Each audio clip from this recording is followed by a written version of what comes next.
তোদের মতো ছোট লোকদেরকে আমার চেনা আছে। 2 দিন ভালো করে কথা বলেছি বলে এখন মাথায় উঠে গিয়েছিস, তাই তো? শোন, তোর মতো নয়ন প্রত্যেক দিন আমার আশেপাশে হাজার খানিকের মতো ঘুরে বেড়ায়, তাই বলে কি আমি সকলের প্রপোজ অ্যাকসেপ্ট করব? এই জানোয়ার বাচ্চা, দেখে চলতে পারিস না? মেয়ে মানুষ দেখলেই শুধু গায়ের সঙ্গে গা লাগাতে ইচ্ছে করে। তোদের ঘরে কি মা বোন নেই? সরি, আসলে আমি দেখতে পাইনি। আপনি ভুল করতেছেন। আমি আসলে আপনাকে দেখতে পাইনি, তার জন্য আবারও সরি বলতেছি। এই, তোর নাম কি? আর তুই এই ভার্সিটিতে কি করতে এসেছিস? হ্যাঁ, এই খ্যাতমার্কা লুক নিয়ে? নিশ্চয়ই এখানে ভিক্ষে করতে এসেছিস, তাও আবার কাঁধের মধ্যে ব্যাগ ঝুলিয়ে। How funny. আমার নাম নয়ন, আর এই ভার্সিটিতে আজকে এডমিশন নিয়েছি। আমি এখানে ভিক্ষা করতে আসিনি। হঠাৎ মেয়েটার এক বন্ধু এসে বলল, কিরে মেহের, এখানে কি করতেছিস? আর এই ছেলেটাকে, ওকে তো আগে কখনো দেখিনি। আরে আরে বলিস না, এই খ্যাতমার্কা বলদটা ইচ্ছে করে গায়ের সাথে এসে ধাক্কা খেয়েছে। এখন কিছু বললে বলতেছে ও নাকি ইচ্ছে করে ধাক্কা দেয়নি। সরি, আমি সত্যি ইচ্ছে করে ধাক্কা দেইনি। আমি আপনাকে দেখতে পাইনি। এই, তুই আবার মুখে মুখে কথা বলছিস? তোকে এখন কি করা দরকার বলতো? মেহের, ওকে এইভাবে না বকে মাথাটা একটু ঠান্ডা কর। এই, তোমার নাম কি? আমার নাম নয়ন। এই কলেজে তো আগে কখনো দেখিনি। আমি আজকে এখানে এডমিশন নিয়েছি, আর আজকে ফার্স্ট দিন। কোন ইয়ার? Second year. ও, আপনি তো আমাদের 1 ক্লাস সিনিয়র। আপনারা ফার্স্ট ইয়ার? হ্যাঁ।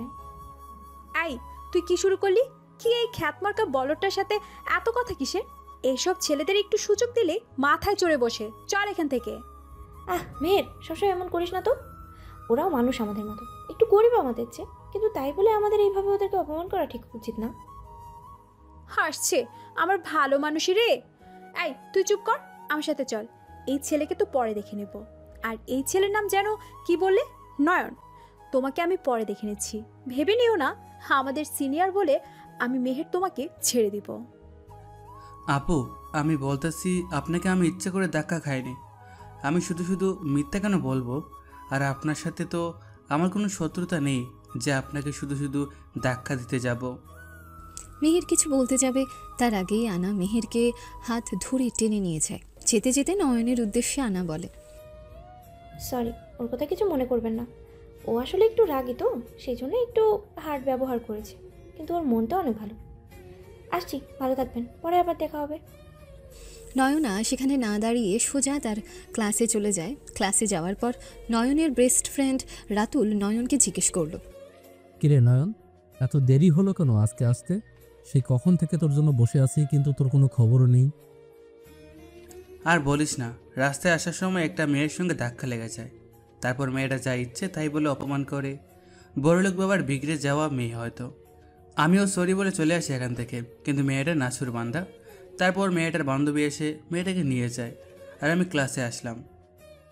সে কি, মেয়েটিকে চিনিস তাকে? মেয়েটার নাম সম্ভবত মেহের, আর এবার ফার্স্ট ইয়ারে এসেছে। সে কি বন্ধু, তুই কি বলতেছিস এগুলা? মেয়েটা তো সম্ভবত এমপির মেয়ে, আমাদের এমপি সাহেবের মেয়ে। এই কলেজে এবার অ্যাডমিশন নিয়েছে ফার্স্ট ইয়ারে, নাম মেহের। এটা যদি সেই এমপির মেয়ে হয়ে থাকে তাহলে তো বন্ধু মহাবিপদ। শুনেছি এই মেয়ে নাকি অনেক রাগী, তার উপরে নাকি ভার্সিটির অনেক বড় বড় সিনিয়ররা কথা বলতে পারে না। আচ্ছা, সব বাদ দে। এখন যা হওয়ার তা তো হয়ে গিয়েছে, ভুল করে হলেও তো হয়েছে। এখন পরেরটা পরে দেখা যাবে, কি হয় না হয়। এত ভয় পেয়ে লাভ নেই। আমাদের আর কি করবে, বেশি হলে মারবে, এতটুকুই তো। ভাই, তুই এই কয়েকটা দিন ক্যাম্পাসে আসিস না। মোট কথা, তুই ভার্সিটিতে পা দিস না। আগে দেখি মেয়েটার হাবভাব কীরকম, তারপর না হয় এই ভার্সিটিতে আসা যাবে। এখন শুধু শুধু নিজের লাইফ রিস্ক নিয়ে আসার দরকার নেই। এত ভাবিস না তো, কিছু হবে না। শুধু শুধু নিজের মধ্যে এত প্যারা নিস না। নয়ন আর রাতুল কথা বলতে বলতেই তাদের ক্লাসের স্যার চলে আসে। স্যারকে দেখে সবাই সালাম দেয়। বসো সবাই। এই ছেলে, তুমি দাঁড়াও। তোমাকে তো আগে কখনো এই কলেজে দেখিনি, নতুন নাকি? জি স্যার, আমি এই কলেজে নতুন অ্যাডমিশন নিয়েছি, আর আজকে ফার্স্ট দিন কলেজে আসলাম, কিন্তু ভর্তি হয়েছিলাম আর অনেক আগে। ভর্তি হয়েছ বুঝলাম অনেক আগে, কিন্তু এতদিন কলেজে আসোনি কেন? এটা কি মামার বাড়ি পেয়েছো যে যখন ইচ্ছা আসবে আর যখন ইচ্ছা আসবে না? আসলে স্যার, আমি ভর্তির দিন প্রিন্সিপাল স্যারের কাছে বলে গিয়েছিলাম আমার পারিবারিক একটু সমস্যার কারণে আসতে পারিনি। আর রাতুলের কাছ থেকে আমি সব পড়াশোনা কালেক্ট করতাম। ঠিক আছে, এখন থেকে আর ক্লাস মিস করবে না। এখন থেকে সিরিয়াসভাবে পড়াশোনা করো আর কলেজে রেগুলার আসা যাওয়া করো। তাহলে পড়াশোনা ভালোভাবে করতে পারবে, নয়তো লাইফে কোনো কিছুই করতে পারবে না। শুধু শুধু বাবা মায়ের টাকা নষ্ট করে এতটুকু এসেছ, পরে আফসোস করবে। জি স্যার, এখন থেকে সিরিয়াসভাবে পড়াশোনা করব আর কলেজ অফ দিব না। প্রত্যেক দিন প্রত্যেকটা ক্লাস নিয়ম অনুসারে মেনে করব। গুড, মনে থাকে যেন। দেখো, সবাইকে এই ছেলেটাকে থেকে শেখা উচিত। জানি না ছেলেটা কীরকম হবে, তবে ওর আত্মবিশ্বাস দেখে মনে হচ্ছে ছেলেটা মিথ্যা বলেনি। তোমাদের তো একদিন পাওয়া গেলে আজ সপ্তাহে 4 দিন পাওয়া যায় না। নাম কি তোমার? স্যার, আমার নাম নয়ন। ওকে নয়ন, বসো তুমি। তোমার জায়গায় আর কি কি বলেছি মনে রেখো। এতে স্টুডেন্টদের নিজেদেরই লাভ, আমাদের কোনো লাভ নেই। আমাদের কাছে টাকা আসছে, আমরা আমাদের বেতন পাচ্ছি। এখন যদি তোমরা পড়াশোনা নাও করো তাহলে আমাদের কিছুই করার নেই। তবে আমি একজন শিক্ষক হয়ে তোমাদের কাছে ভালো ফলাফল আশা করছি। তোমরা যেন লাইফে বড় কিছু হতে পারো সেই চেষ্টা করতেছি। তোমাদেরকেও চেষ্টা করতে হবে।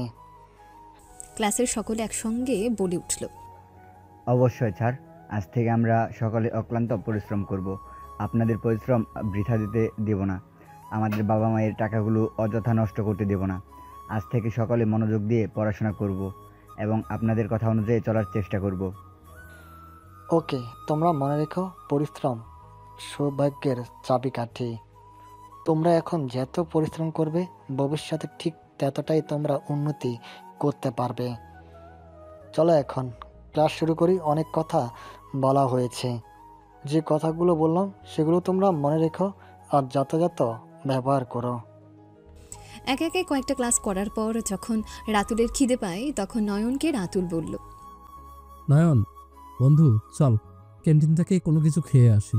খুব খিদে পেয়েছে, বাড়ি থেকে আসার সময় কোনো কিছু খেয়ে আসতে পারিনি। ঠিক আছে, তাহলে চল। ক্যান্টিনে যাবি নাকি বাইরে যাবে? তুই তো জানিসই ক্যান্টিনে গেলে তো আর ওইটা খাওয়া যাবে না, তাই একটু কষ্ট করে বন্ধু চল বাইরে যাই। আর তোকে ছাড়া তো আমি একা কখনো যাব না। তোকে কত করে বলেছি তুই এটা ছেড়ে দে, এটা স্বাস্থ্যের জন্য ভালো নয়। তারপরও কি তুই শুনতে পাস না? খেয়ে নিজের ক্ষতি করতেছিস এইভাবে? একটু পরিবারের চিন্তা কর। নিজের চিন্তা না হয় নাই করলে ফিউচারের চিন্তা কর। বন্ধু, এটা নিয়ে আর কথা বলিস না। তোর পরে একমাত্র এটাই আমার সঙ্গী। এখন চল তাড়াতাড়ি যাই। রাতুল মাঝে মধ্যে ধূমপান করে, সেটা অবশ্য রাতুলের বাড়ির কেউ জানে না, শুধুমাত্র নয়ন ছাড়া আর কেউ জানে না। সেজন্য এখন বাইরে যাচ্ছে। ক্যান্টিনে গেলে তো আর ধূমপান করতে পারবে না। ইনফ্যাক্ট ইউনিভার্সিটির ভিতরে ধূমপান করা নিষিদ্ধ। রাতুল আর নয়ন ক্লাসরুম থেকে বেরিয়ে যখন মাঠ দিয়ে হেঁটে যাচ্ছিল তখন একটা ছেলে ডাক দেয়। এই যে ভাইয়েরা, তুমি নয়ন তাই না? হ্যাঁ, আমি নয়ন। তুমি কে? এই যে এইদিকে তোমাকে মেহেরাপু ডাকতেছে। তুমি তোমার কাজে যাও, ভার্সিটিতে এসেছো, পড়াশোনা করো। এদিক ওদিক না করে নিজের ক্লাসে যাও। আর আমি ওইদিকে যাচ্ছি না। এই মেয়ের সাথে আমার কোনো কথা নেই। আমাকে বলতে বলেছিল, আমি বলে দিয়েছি। এখন আপনার ইচ্ছা, আপনি যাবেন কি যাবেন না। না গেলেই ভালো, আর না গেলে পরবর্তীতে আপনার কপালেই হয়তো দুঃখ আছে। এখন আপনার উপর নির্ভর করে আপনি কি করবেন। এই কথাটা বললে ছেলেটা আবার যেখান থেকে এসেছিল সেখানেই চলে যায়, মানে মেহেরদের কাছে। মেহেরের কাছে গিয়ে ছেলেটা বলল, আপু, আমি ওই ভাইয়াটাকে বলে দিয়েছিলাম এখানে আসার জন্য, কিন্তু উনি আমাকে কয়েকটা বাণী শুনিয়ে দিলেন। বললেন এই ভার্সিটিতে এসেছি পড়াশোনা করতে, এইসব করতে নয়। আর উনি বললেন উনি নাকি এখানে আসবেন না। আনা, দেখেছিস তুই ছেলেটার কত বড় স্পর্ধা?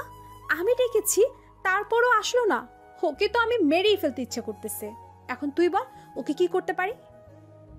তুই এত জেদ ধরে থাকিস কেন? এই সময় ছেলেটা যাওয়ার আগে তোকে কতবার করে সরি বলে গিয়েছে, তারপরেও তুই এই বিষয়টা নিয়ে পড়ে আছিস কেন? সেটা তোকে বলতেছে, তোকে ইচ্ছে করে ধাক্কা দেয়নি, তারপর তুই এটা বলছিস। আমি বুঝলাম না, তুই কি আমার ফ্রেন্ড নাকি ওই ছেলের ফ্রেন্ড?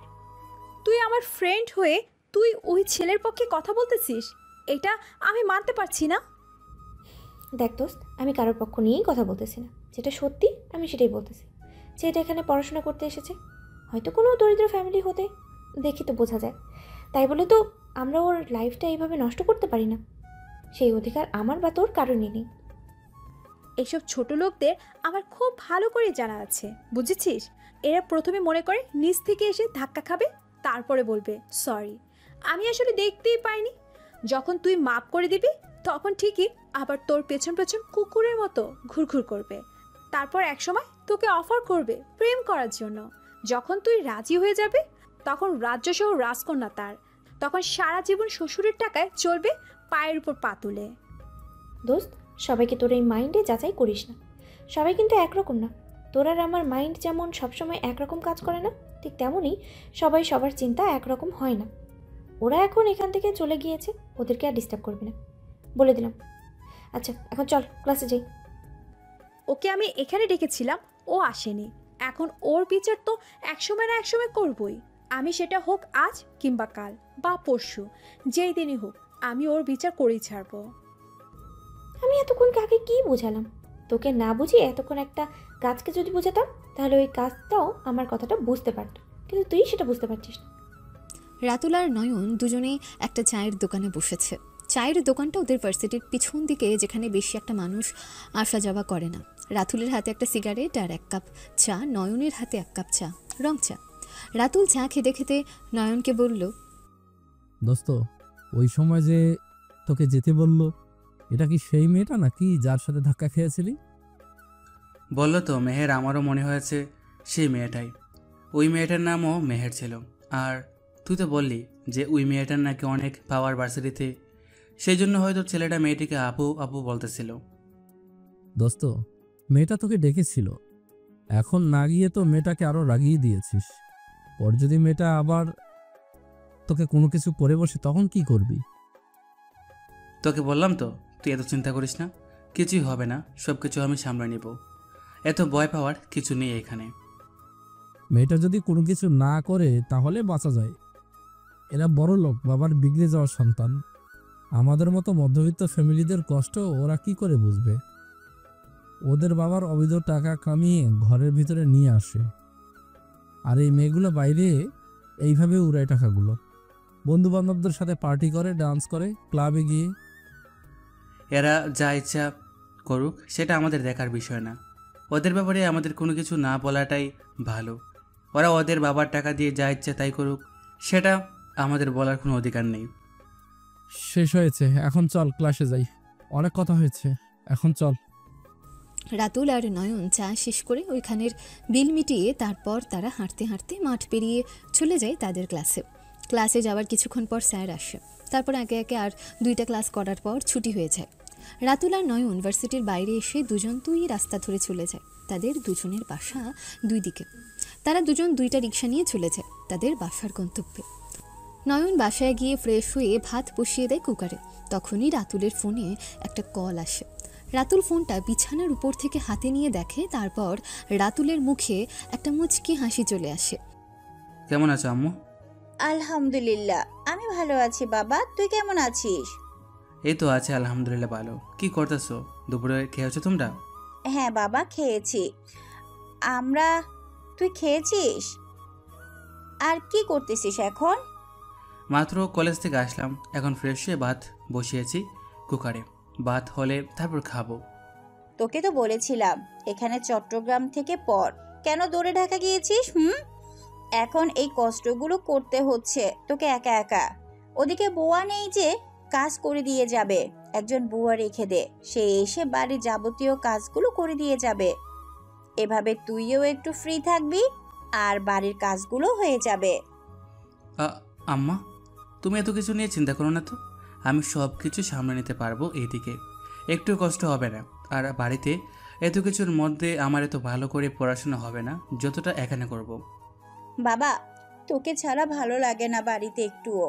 কবে যে তাড়াতাড়ি আবার এই বাড়িতে ফিরে আসবি, আমার বাড়িটা ভরে উঠবে, আমি সেই অপেক্ষায় রয়েছি।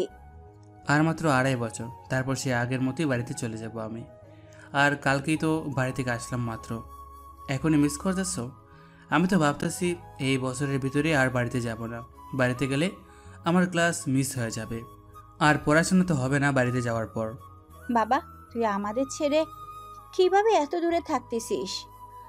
আমার তো ভেতরটা পুড়ে যায় তোর কথা মনে হলে। আমার বাচ্চা একা একা কি করে থাকে ওখানে? মা, কষ্ট আমারও হয়, কিন্তু কী করব, বাড়িতে থেকে আমার পড়াশোনাটা শেষ হতো না। আর আব্বু তো চায় আমার ভালো রেজাল্ট করার জন্য, সেই সুবাদে আমাকে এখানে থাকতে হচ্ছে। বাড়িতে থাকলে বন্ধুদের জন্য হয়তো আমি সেটা করতে পারবো না। আচ্ছা ঠিক আছে বাবা, এখন খাবার খেয়ে নে, তারপর একটু রেস্ট নিবি। দূরে কোথাও যাস না ওদিকে। আম্মু, বাড়িতে সকলে কেমন আছে? সোহা কেমন আছে? আর বাবা? সোহায় স্কুলে, আর তোর আব্বু অফিসে। তোর চাচা ও তোর আব্বুর সাথে অফিসে। আর তোর চাচি আজকে বাবার বাড়ি গিয়েছে লিজা লাবিবকে নিয়ে। কাল পরশু চলে আসবে, আমাকে যেতে বলেছিল, কিন্তু তুই বাড়ি থেকে চলে গিয়েছিলি বলে মন খারাপ, সেজন্য আর যাইনি। আর আমি গেলে তোর বাবাকে কে দেখবে? আচ্ছা ঠিক আছে, এখন রাখি আম্মু, বাত হয়ে গিয়েছে। কে একটু রেস্ট নিয়ে আবার পড়তে বসতে হবে, সামনে পরীক্ষা। আচ্ছা ঠিক আছে বাবা, ভালো করে পড়াশোনা কর। আর অচেনা কোনো জায়গাতে যাবি না একা একা, কারোর সাথে কোনো ঝামেলায় জড়াবি না, সাদাসিধে এভাবে কলেজে যাবে আসবে। আচ্ছা ঠিক আছে আম্মু, সব কিছু মনে থাকবে। এখন রাখছি, বাই, ভালো থেকো। নয়ন ফোন কেটে মোবাইলটা রেখে তারপর ভাতের কাছে যায়। গিয়ে দেখে ভাত হয়ে গেছে। তারপর খাওয়া দাওয়া করে একটু ঘুমিয়ে বিকেলবেলা বের হয় কিছু জামা কাপড় কেনার জন্য। আজকে যে জামা কাপড়গুলো পরে ভার্সিটিতে গিয়েছিল সেগুলো পুরনো হয়ে গিয়েছে। বাড়ি থেকে আসার সময় তার জামা কাপড় আনতে ভুলে গিয়েছিল। আজকে সেই পুরান জামা কাপড় পরে যেতে হয়েছে। বিকেলবেলা নয়ন রাতুলকে কল দেয়। রাতুল, কোথায় আছিস? এখন তাড়াতাড়ি 3 রাস্তার মোড়ে একটু এসে দাঁড়া, একটু মার্কেটে যাব, কিছু কেনাকাটা আছে, তোকে সাথে যেতে হবে। আসি তো বাড়িতেই, কখন যাবি? আর কি কি কেনাকাটা করবি আমাকে বল। তুই তাড়াতাড়ি 3 রাস্তার মোড়ে এসে দাঁড়া, আমি বের হয়েছি বাসা থেকে। এই তো কিছু প্যান্ট শার্ট আর জুতা কিনবো। ওখানে না গিয়ে তুই আমার বাসায় চলে আয়, একবারে বাসা থেকে দুইজন বেরিয়ে যাব। আমি 3 রাস্তার মোড়ে দাঁড়াচ্ছি, তুই তাড়াতাড়ি বাসা থেকে বেরিয়ে আস। তোর বাসায় গেলে আজকে আর মার্কেটে যাওয়া হবে না, অলস একটা।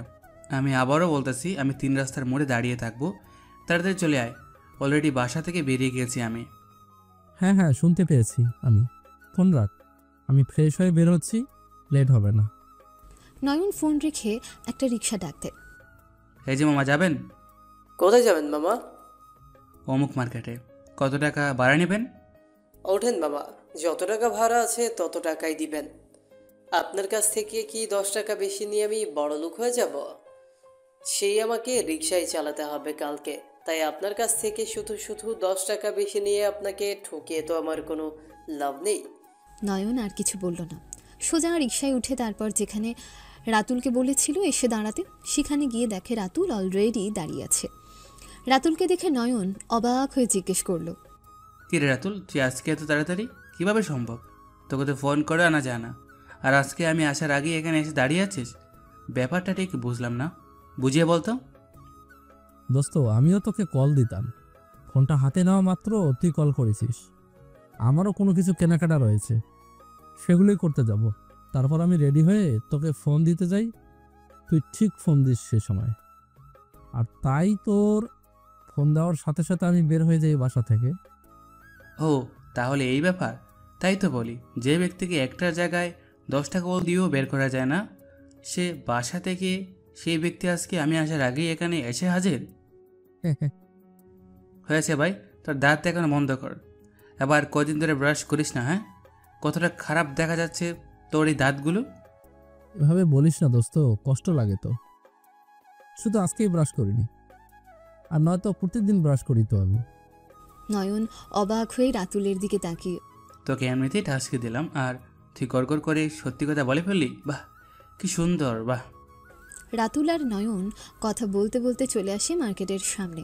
নয়ন রিক্সাওয়ালা মামাকে জিজ্ঞেস করলো, মামা ভাড়া কত? 60 টাকা দেন মামা, 50 টাকা দিয়ে আপনাদের নিয়ে আসতে পারতাম। এই মামা যেখান থেকে উঠছে সেই দিকে না যাইতাম, সেখানে যাওয়ার কারণে ঘুরতে হইছে, তাই মামা 60 টাকা চেয়েছে। নয়ন একটা 100 টাকার নোট মানিব্যাগ থেকে বের করে রিক্সাওয়ালা মামার হাতে দিয়ে তারপর বলল, শুনুন মামা, প্রথম থেকে আপনার ব্যবহারটা আমার কাছে অনেক ভালো লেগেছে। এজন্য আপনি এটা পুরোটা রেখে দেন। যতটা আপনার বাড়া আর বাকিটা মনে করেন আপনাকে বকশিস দিলাম। রিক্সাওয়ালা মামা খুশি হয়ে নয়নের দিকে তাকিয়ে একটা হাসি দেয়। নয়ন আর রাতুল দুজন মিলে শপিং মলের ভেতরে যায়। তারা দুজন ঘোরাঘুরি করে, কয়েকটা জামা কাপড় জুতো নেওয়ার পর তাদের শপিং শেষ। তখন রাতুল নয়নকে বলল, দোস্ত চল, রাতের খাবারটা একেবারে রেস্টুরেন্ট থেকে খেয়ে তারপর বাসায় যাব। ঠিক আছে, কিন্তু কোন রেস্টুরেন্টে যাবি শুনি? সামনে একটা নিউ রেস্টুরেন্ট দিয়েছে, চল ওইটাতে গিয়ে দেখি ওইটার অবস্থা কীরকম। ঠিক আছে, তাহলে চল গিয়ে দেখা যাক। রাতুল আর নয়ন দুজনে রেস্টুরেন্টের ভেতর আসার পর একটা টেবিলে দুজনে গিয়ে বসে পড়ে। ওয়েটার এসে জিজ্ঞেস করলো, স্যার কী নেবেন? আপনাদের মেনু কার্ড কোথায়? মেনু কার্ড দেন, আমরা বাছাই করে দিচ্ছি আপনাকে। ওয়েটার ওনার কোমর থেকে মেনু কার্ড খুলে নয়নের এদিকে বাড়িয়ে দিয়ে বলল, এই যে নিন স্যার, আপনাদের জন্য মেনু কার্ড, এখান থেকে বাছাই করতে পারেন। নয়ন আর রাতুল নিজেদের মধ্যে আলোচনা করে তারপর 4টা রেসিপি অর্ডার দেয়। ধন্যবাদ স্যার, একটু অপেক্ষা করুন, আপনাদের জন্য নিয়ে আসছি। ওয়েটার সেখান থেকে চলে যাওয়ার পর রেস্টুরেন্টের ভেতরে মেহের এবং তার দলবল ঢুকে। রেস্টুরেন্টের ভেতরে ঢুকে মেহের নয়নকে দেখে নয়নের কাছে যায়।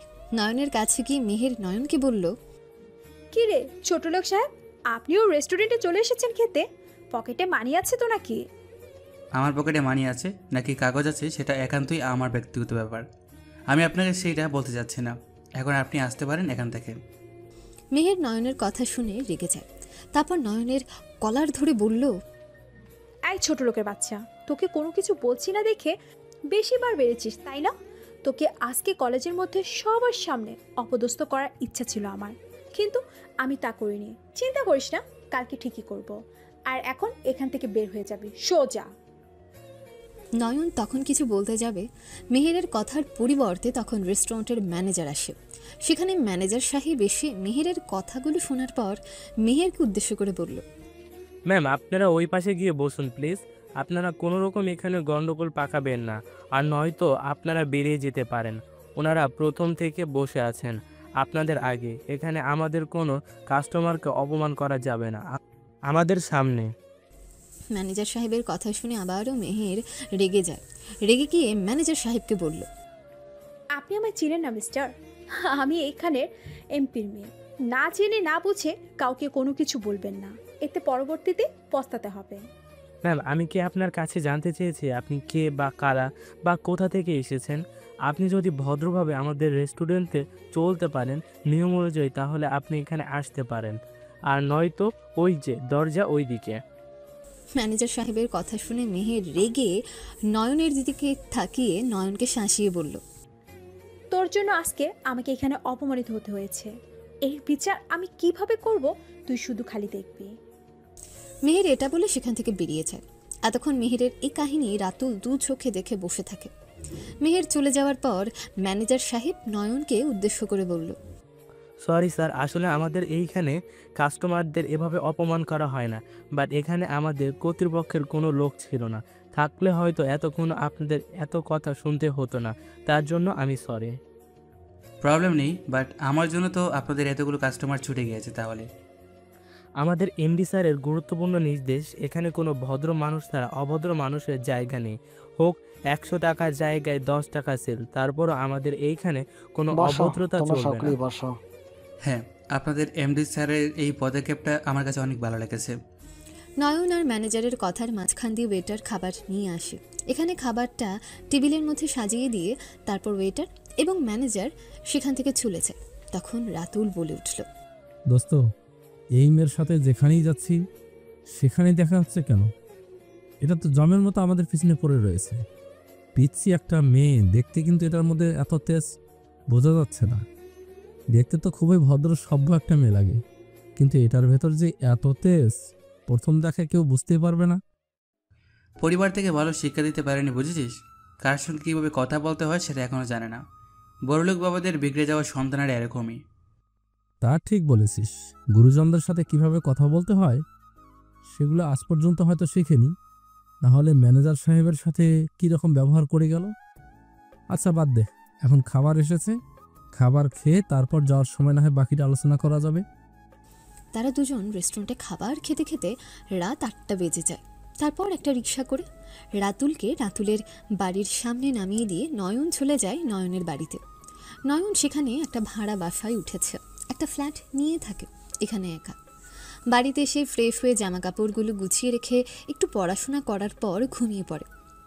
সারাটা রাতে ঘুমিয়ে খুব সকালবেলা তাড়াতাড়ি ঘুম থেকে উঠে ফজরের সালাত আদায় করার পর বই নিয়ে পড়তে বসে নয়ন। 8টায় পড়াশোনা শেষ করে রান্না বসিয়ে দেয়। রান্না করা শেষ হওয়ার পর খেয়ে ভার্সিটিতে চলে যায়। ভার্সিটির গেটের সামনেই দাঁড়িয়েছিল রাতুল। কিরে, এতক্ষণ সময় লাগলো কেন এখানে আসতে? সে কখন থেকে দাঁড়িয়ে আছি তোর জন্য, কিন্তু তোর আসার কোনো নামই নেই। আজকে এত দেরি হয়েছে কেন এখানে আসতে?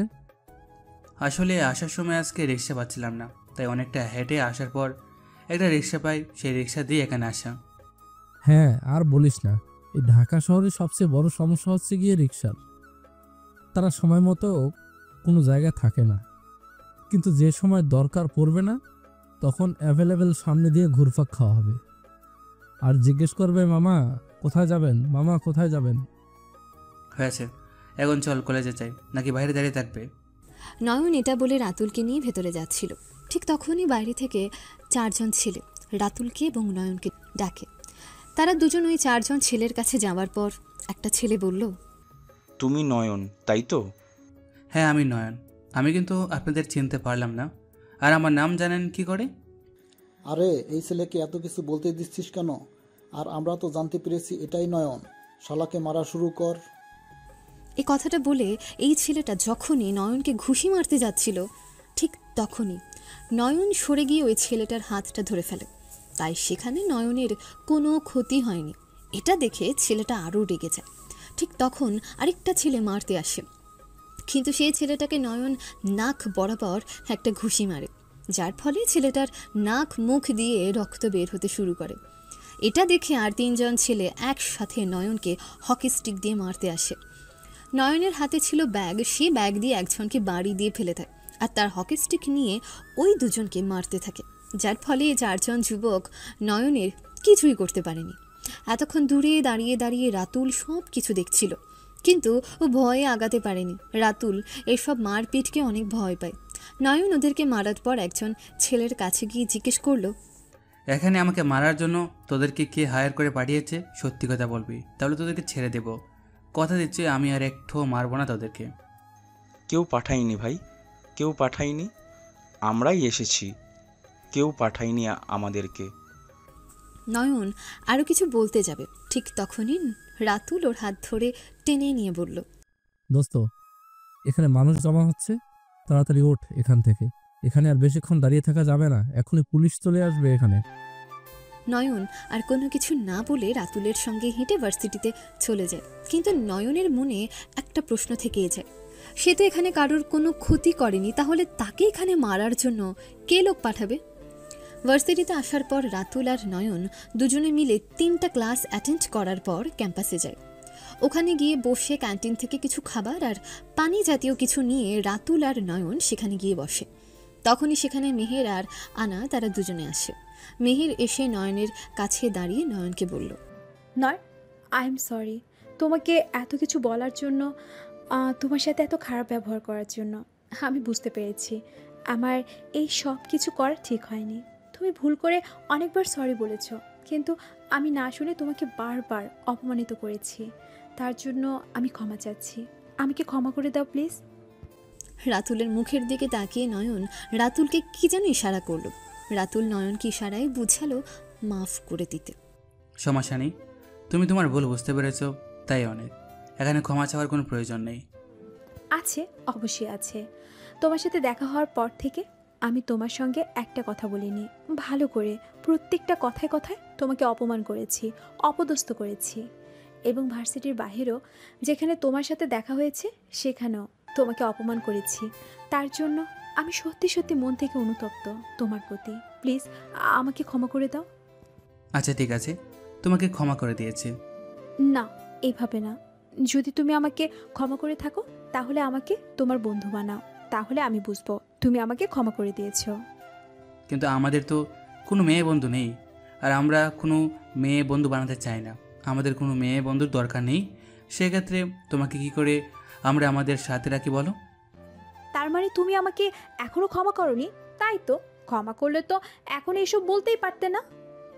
নয়ন কিছু বলতে যাবে, তার মধ্য দিয়ে রাতুল বলে উঠল, আরে কি বলো, ও তোমাকে ক্ষমা করে দিয়েছে এবং আজ থেকে এখন থেকে তুমি আমাদের বন্ধু। যাও। সত্যি আমি তোমাদের বন্ধু? ওকে, আজ থেকে আর কখনো কাউকে আমি অপমান করব না, কারোর সাথে খারাপ ব্যবহার করব না। এখন থেকে সবার সঙ্গে ভালো ব্যবহার করব। হ্যাঁ, সেটাই ভালো। সবার সঙ্গে ভালো ব্যবহার করো, তোমার সঙ্গেও সবাই ভালো ব্যবহার করবে, মিশবে। নয়নের খাবার থেকে মেহের কি একটা যেন মুখে দিয়ে বলল, তোমার কি এগুলো পছন্দ? মানে তুমি কি এগুলো খেতে ভালোবাসো নাকি?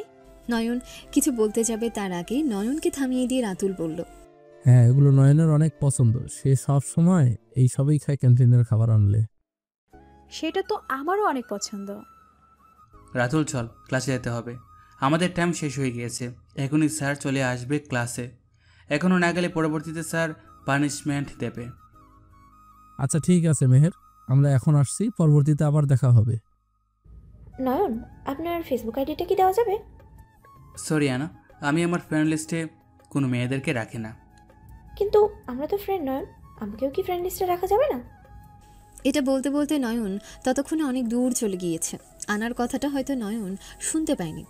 রাতুল আর নয়ন ক্লাসে গিয়ে আরও 2টা ক্লাস শেষ করার পর তারা বেরিয়ে আসে। যখন গেট দিয়ে বের হতে যাবে ঠিক তখনই মেহের এসে নয়নকে বলল, নয়ন, আমি তো তোমাদের এই দিক দিয়ে যাব, তুমি চলো আমার সাথে। আমি তোমাকে তোমার বাসার সামনে নামিয়ে দিয়ে চলে আসব। তার কোনো দরকার নেই, তুমি তোমার মতো করে চলে যাও, আমি রিক্সা দিয়ে চলে যেতে পারবো।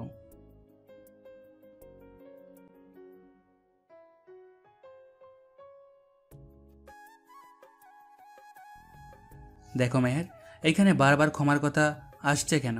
আমি তো বললাম আমি তোমাকে ক্ষমা করে দিয়েছি, তারপরও বারবার তুমি এই কথা কেন বলতেছো? তুমি কি আমাকে ক্ষমা করতে পারোনি, তাই না নয়ন? তুমি যদি আমাকে ক্ষমা করে দিতে তাহলে আমার গাড়ি দিয়ে যেতে তোমার কোনো সমস্যা থাকতো না। কিন্তু তুমি তো আমার গাড়ি দিয়ে যেতে চাচ্ছ না, আর আমাকেও হয়তো বন্ধু ভাবতে পারোনি তুমি। আচ্ছা ঠিক আছে, তাহলে চলো। মেহের খুশি হয়ে নয়নকে নিজের গাড়িতে উঠিয়ে নিয়ে তারা বেরিয়ে যায়। আর ওইদিকে আনা রাতুল হাঁটতে হাঁটতে জিজ্ঞেস করলো রাতুলকে, আনা, এই যে আপনার ফ্রেন্ডের ফেসবুক আইডিটা দেন তো। তুমি নয়নের ফেসবুক আইডি দিয়ে কি করবে? ফেসবুক আইডিটা কিসের জন্য রাখে? বন্ধুদের। আপনার আর আপনার বন্ধুর দুজনের ফেসবুক আইডিটা দেন, আমায় আপনাদের সাথে অ্যাড হয়ে যাক রাখবেন। রাতুল যখন নিজের আইডির কথা শুনলো তখন দুজনের আইডিটা আনাকে দিয়ে দেয়। আর ওইদিকে গাড়িতে মেহের বকবক করতে করতে নয়নের মাথা খেয়ে ফেলার অবস্থা।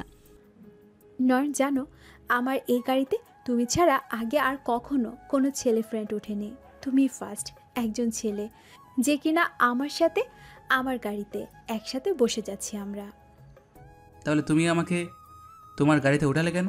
আমি তো রিক্সা করে যেতে পারতাম। আমি তো রিক্সা করেই আসা যাওয়া করি, আমার কোনো সমস্যা হয় না। দেখো নয়, আমি যেটা বললাম সেটা তুমি নেগেটিভ মাইন্ডে নিও না। আমি শুধু তোমাকে বললাম তুমি ছাড়া আগে আর কখনো কাউকে গাড়িতে নেইনি, তুলিনি। তোমাকে তো আমি নিজে গিয়ে ডেকে তুললাম, তুমি তো উঠতেই চাওনি। আমার কথাটা নেগেটিভ মাইন্ডে নিও না প্লিজ। আচ্ছা ঠিক আছে, এখানে রেখে দাও। আমাকে এই মুহূর্ত থেকে ডানা মুসরাতে যেতে হবে, আমাকে গাড়ি যাবে না ওইদিকে। আমি চলে যাচ্ছি এখান থেকে। কালকে কলেজে আসবে না? দেখি চেষ্টা করবো আসার জন্য, কিন্তু এখন বলতে পারছি না। কালকে যদি বেঁচে থাকি তাহলে হয়তো যাব। এসব কোন ধরনের কথা নয়? বেঁচে থাকি মানে কি? এসব আর কখনো বলবে না আমার সামনে। আচ্ছা ঠিক আছে, যাচ্ছি ভাই, ভালো থেকো আর সাবধানে বাড়িতে যাও। তুমিও ভালো থেকো আর সাবধানে বাড়িতে যেও। নয়ন সেখান থেকে নেমে তার বাড়ির দিকে চলে যায়। আর মেহের সেখান থেকে গাড়ি নিয়ে সে সোজা তার বাসার উদ্দেশ্যে রওনা দেয়। নয়ন বাড়িতে এসে প্রত্যেক দিনের মতো রুটিন করে তার ফ্যামিলির সাথে কথা বলে, তারপর খাবার খেয়ে ঘুমিয়ে পড়ে। একটু বিকেলবেলা ঘুম থেকে উঠে একটু হাঁটাহাঁটি করে এসে মাগরিবের নামাজ পড়তে বসে। রাতে এশার নামাজ পড়ে বাসায় এসে খাওয়া দাওয়া করে যখন একটু মোবাইলটা নেয় হাতে, তখন দেখে আরোহী, আনহা, আনা। আইডি থেকে ফ্রেন্ড রিকোয়েস্ট এসেছে আর মেসেজ রিকোয়েস্ট। নয়ন মেসেজটা সিন করার পর দেখতে পায় এটা আনার আইডি। নয়ন সাথে সাথে কোনো রিপ্লাই দেয় না আনার আইডি থেকে। আবারও SMS আসে। নয়ন, আমি আনা, চিনতে পেরেছো? এটা আমার আইডি। তুমি আমার আইডি কোথায় পেলে? আমি যে তোমাকে আইডি দেইনি তাহলে? তোমার বন্ধুরা রাতুলের কাছ থেকেই নিয়েছি। এখন ফ্রেন্ড লিস্টে অ্যাড করো, তাড়াতাড়ি ফ্রেন্ড রিকোয়েস্ট অ্যাকসেপ্ট করো। নয়ন গিয়ে ফ্রেন্ড লিস্ট থেকে ফ্রেন্ড রিকোয়েস্ট অ্যাকসেপ্ট করে। মেসেজ এসে বলে, হ্যাঁ, ফ্রেন্ড রিকোয়েস্ট অ্যাকসেপ্ট করেছি। গুড। কি করতেছো এখন? খাবার খেয়েছো? পড়তেছি, খাবার খেয়েছি। তুমি খেয়েছো? হ্যাঁ খেয়েছি। কয়টা পর্যন্ত পড়াশোনা করবে? জানি না, যতক্ষণ পর্যন্ত না দুই চোখের পাতে ঘুম আসছে ততক্ষণ পর্যন্ত পড়তে থাকবো। ঘুম আসার পর ঘুমিয়ে পড়বো। ও, তাহলে আর অনলাইনে আসবে না আজকে? না, আজকে আর অনলাইনে আসা হবে না হয়তো। ঘুমে দেওয়ালে ঘুমিয়ে পড়বো। আচ্ছা বাই, ভালো থেকো, আল্লাহ হাফেজ। তুমিও ভালো থেকো, আল্লাহ হাফেজ। কালকে কলেজে দেখা হবে আবার। নয়ন আনার সাথে কথা বলার পর পড়ার টেবিলে গিয়ে বসে পড়ে পড়তে। যখন পড়া শেষ হয় ঠিক তখন গিয়ে ঘুমিয়ে পড়ে। সকালবেলা আবার প্রতিদিনের মতন তাড়াতাড়ি উঠে ফজরের সালাত আদায় করে পড়তে বসে। নয়নের বিশ্বাস সকালের পড়া মনে থাকে বেশি। সকালের পড়া আগায়ও অনেক, তাই সে সকালে যতটা সময় পারে পড়ার টেবিলে দেওয়ার চেষ্টা করে। 8টা পর্যন্ত পড়াশোনা করার পর রান্না বসিয়ে দেয় আর ফোনটা হাতে নিয়ে দেখে রাতুল কল করেছে। নয়ন রাতুলের ফোনে আবার কল ব্যাক করার পর রাতুল কল ধরে। তারপর বলল, কল দিয়েছি, তুই কোথায় ছিলি? কল ধরিসনি কেন? রান্না বসিয়েছে, সেই জন্য তোর কল ধরতে পারিনি, শুনতেও পারিনি। এখন বল, কিসের জন্য কল দিয়েছিলি সেটা আগে বল। দোস্ত, আজকে ভার্সিটিতে যাওয়া হবে না আমার, একটু অসুস্থ সেই জন্য। কি হয়েছে যার জন্য ভার্সিটিতে আসতে পারবি না? বেশি অসুস্থ? একটু জ্বর এসেছে, তেমন সিরিয়াস বিষয় না। এটা নিয়ে ভার্সিটিতে যাওয়া যেত, কিন্তু সমস্যা হলো বাড়িতে আজকে মারা থাকবে না, বাড়ির কেউ বাড়িতে থাকবে না। সকলে একটু নানু বাসায় যাবে, সেজন্য আমাকে বাড়িতেই থাকতে হচ্ছে। আচ্ছা ঠিক আছে, তাহলে তুই থাক বাড়িতে, আর কোনো কিছু দরকার পড়লে আমাকে কল দিয়ে বলিস। আচ্ছা ঠিক আছে, তোকে জানাবো। আর খেয়েছিস? সকালে নাস্তা করেছিস? না, করিনি এখনো, রান্না মাত্র বসিয়েছি। রান্না হলে গোসল করে এসে খেয়ে নেব। আচ্ছা ঠিক আছে দোস্ত, তাহলে তুই সাবধানে কাজ কর, রান্না করে খেয়ে দে, তারপর ফ্রেশ হয়ে ভার্সিটিতে যা। ওকে ঠিক আছে, সাবধানে থাকিস। আর কোনো কিছু দরকার পড়লে অবশ্যই জানাবি। নয়ন এটা বলার পর ফোন কেটে দেয়। ফোন কেটে রান্নার পর্ব শেষ করে এসে গোসল করে, একেবারে রেডি হয়ে খাবার টেবিলে এসে বসে খেতে। সে যে এই অ্যাপার্টমেন্টে একা থাকে, তাই সে অল্প খাবার রান্না করেছে একমাত্র তার জন্য। সে খাবারটুকু খেয়ে বেরিয়ে যায় ভার্সিটির উদ্দেশ্যে। আজকেও রাস্তায় বেরিয়ে রিকশার জন্য দাঁড়িয়ে থাকতে থাকতে অনেকটা হেঁটে আসার পর একটা রিকশা পায়। তাতে করে সোজা চলে যায় ভার্সিটির সামনে। রিকশাওয়ালা মামার ভাড়া মিটিয়ে যখন ভার্সিটির ভেতরে পা রাখে, তখন কারোর গলার ভয়েস শুনতে পায়, নয়ন এদিকে। নয়ন তার দিকে তাকিয়ে দেখে মেহের তাকে ডাকছে। তারপর নয়ন মেহেরের কাছে গিয়ে দাঁড়ায়।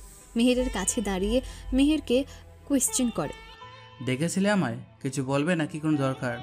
বসো, এখানে তোমার জন্য সেই কখন থেকে অপেক্ষা করতেছি, কিন্তু তোমার আসার তো কোনো নামই নেই। সেই 50 মিনিট ধরে তোমার জন্য অপেক্ষা করতেছি, আর এখন তোমার আসার সময় হলো। কিন্তু আমি প্রত্যেক দিন এরকম টাইমেই বাসা থেকে আসি, আর এখন রিক্সার জন্য দেরি হয়ে যায়, সেজন্য আসতে আরও একটু লেট হয়ে যায়। এখন বলো, তুমি আমার জন্য ওয়েট করতেছিলে কেন? কোনো দরকার? দরকার নয়, কিন্তু এমনিতেই আড্ডা দিতে বসেছিলাম তোমার সাথে। রাতুল কোথায়? আজকে রাতুলকে তো দেখতে পাচ্ছি না। রাতুল আসেনি এই পর্যন্ত মনে হয়, নাকি ভিতরে গিয়ে, আমি সঠিক জানি না। রাতুল অসুস্থ, রাতুল আসতে পারবে না, ওর জ্বর এসেছে, আর বাড়িতে ওর ফ্যামিলির কেউ নেই। ও আচ্ছা, আমি জানতাম না। আচ্ছা ঠিক আছে মেহের, তাহলে আমি এখন উঠি, ক্লাসে যেতে হবে। আবার স্যার চলে আসবে ক্লাসে। স্যার আসার আগে না যেতে পারলে আবার ক্লাসে ঢুকতে দিবে না তখন। এটা বললে নয়ন আর কোনো কিছুর জন্য না দাঁড়িয়ে সোজা তার ক্লাসের দিকে হেঁটে চলে যায়। পেছন থেকে মেহের এক দৃষ্টিতে তাকিয়ে থাকে নয়নের দিকে। তখনই গেট দিয়ে ঢুকে আনা। আনা মেহেরকে মাঠের পাশে বসে থাকতে দেখে মেহেরের কাছে গিয়ে জিজ্ঞেস করলো, কী রে মেহের, এইভাবে এখানে বসে আছিস কেন? ক্লাসে যাবি না? চল, ক্লাসে সময় এসেছে, হয়তো স্যার ঢুকেও গিয়েছে, তাড়াতাড়ি চল। তোদের জন্য এখানে বসেছিলাম, তোরা কেউ এলি না। শেষ পর্যন্ত নয়ন এসেছিল, এখন তুই এলি। আনা নয়নের কথা শুনে মেহেরের দিকে তাকিয়ে জিজ্ঞেস করলো, নয়ন কখন এসেছিল আর এখন কোথায় সে? এই তো 10 থেকে 15 মিনিট হবে এসেছিল, তারপর ক্লাসে চলে গিয়েছে। ওদের ক্লাস নাকি দেরি হলে স্যার আর ক্লাসে ঢুকতে দেয় না, সেজন্য চলে গিয়েছে, এখানে বসেনি। নয়ন মনে হয় পড়াশোনা নিয়ে অনেক সিরিয়াস। ওকে দেখে সেই রকমই মনে হয়। ওকে দেখে আশা করা যায় লাইফে বড় কিছু হতে পারবে ও ভবিষ্যতে। আমাদের দেখ, খাচ্ছি, ঘুমাচ্ছি, সবই করতেছি। হ্যাঁ, আমরা হয়তো নয়নের মতো এতটা সিরিয়াস না পড়াশোনার মধ্যে, কিন্তু খাওয়া, ঘুম এগুলোও কিন্তু এক ধরনের কাজ, বুঝেছিস? শুধু শুধু এগুলোকে অপমান করবি না কিন্তু, বলে দিলাম। আচ্ছা ঠিক আছে, যা, আর বলবো না কোনো কিছু। আচ্ছা যা, এখন চল তাড়াতাড়ি ক্লাসে যাই, না হলে স্যার আবার আমাদেরকেও ক্লাসে ঢুকতে দেবে না। এটা বলে আনা মেহেরের হাত ধরে জোর করে ক্লাসের মধ্যে ঢুকে। ক্লাসের সামনে গিয়ে দেখে স্যার এখনো আসেনি, সেই জন্য তাদের শান্তিতে ক্লাসে ঢুকতে পেরেছে। ক্লাসের ভেতর ঢুকে আনা আর মেহের দুজন পাশাপাশি সিটে বসে পড়ে। তাদের যাওয়ার কিছুক্ষণ পরই তাদের ক্লাস টিচার ক্লাসে প্রবেশ করে সকলেই দাঁড়িয়ে স্যারকে সম্মান প্রদর্শন করে এবং সালাম দেন। বসো, তোমরা সকলেই বসো। আর ওইদিকে নয়ন আজকে একা এসেছে বলে তার ভালো লাগছে না। আজকে নয়নের পাশের সিটে রাব্বি নামের এক ছেলে বসেছে। ছেলেটা আবার খুব হাসি খুশি রাতুলের মতোই। হাই, আমি রাব্বি। তুমি রাতুলের সাথে থাকো তাই তো? তোমার নাম নয়ন তাই না? হ্যাঁ, আমার নাম নয়ন, কিন্তু তুমি জানো কি করে? তুমি যখন ভর্তি হয়ে চলে গিয়েছিলে, এতদিন ক্লাস করোনি, তখন আমি আর রাতুল একসাথে ক্লাস করতাম। আমি কালকে আসিনি কলেজে, আজকে আসলাম। আর আজকে নাকি রাতুল আসবে না, ও নাকি একটু অসুস্থ। ও আচ্ছা, তাহলে তুমি রাতুলের ফ্রেন্ডস তাই না? তোমারও ফ্রেন্ড ভাবতে পারো। আমি অলরেডি তোমাকে আরও অনেক আগে থেকে বন্ধু ভাবি। নয়ন রাব্বির দিকে হাত বাড়িয়ে দিয়ে বলল, তাহলে আজ থেকে আমরাও ফ্রেন্ড, কি বলো? ওকে, আজকে আমাদের অফিসিয়ালি মিট হলো। তারা দুজনে হাসতে হাসতে ক্লাসরুম থেকে বেরিয়ে যায় সুজয় ক্যান্টিনে। ক্যান্টিনে গিয়ে কিছু খাবার কিনে সে আগের জায়গায় গিয়ে বসে পড়ে। তারা যাওয়ার কিছুক্ষণ পর আনা আর মেহের চলে যায় সেই জায়গাতে। মেহের গিয়ে নয়নের পাশে বসে আর আনা রাব্বিকে দেখে জিজ্ঞেস করলো, তুমি নয়নকে জানো? হ্যাঁ, আমরা একই ডিপার্টমেন্টে পড়াশোনা করি। তুই ওনাকে চিনিস নাকি? ওনার বাসা আমাদের বাসার পাশেই। ও, কেমন আছো নয়ন? আর তোমার বন্ধু রাতুলের কি খবর? আজকে কলেজে আসেনি? না, আজকে রাতুল কলেজে আসেনি, সে একটু অসুস্থ।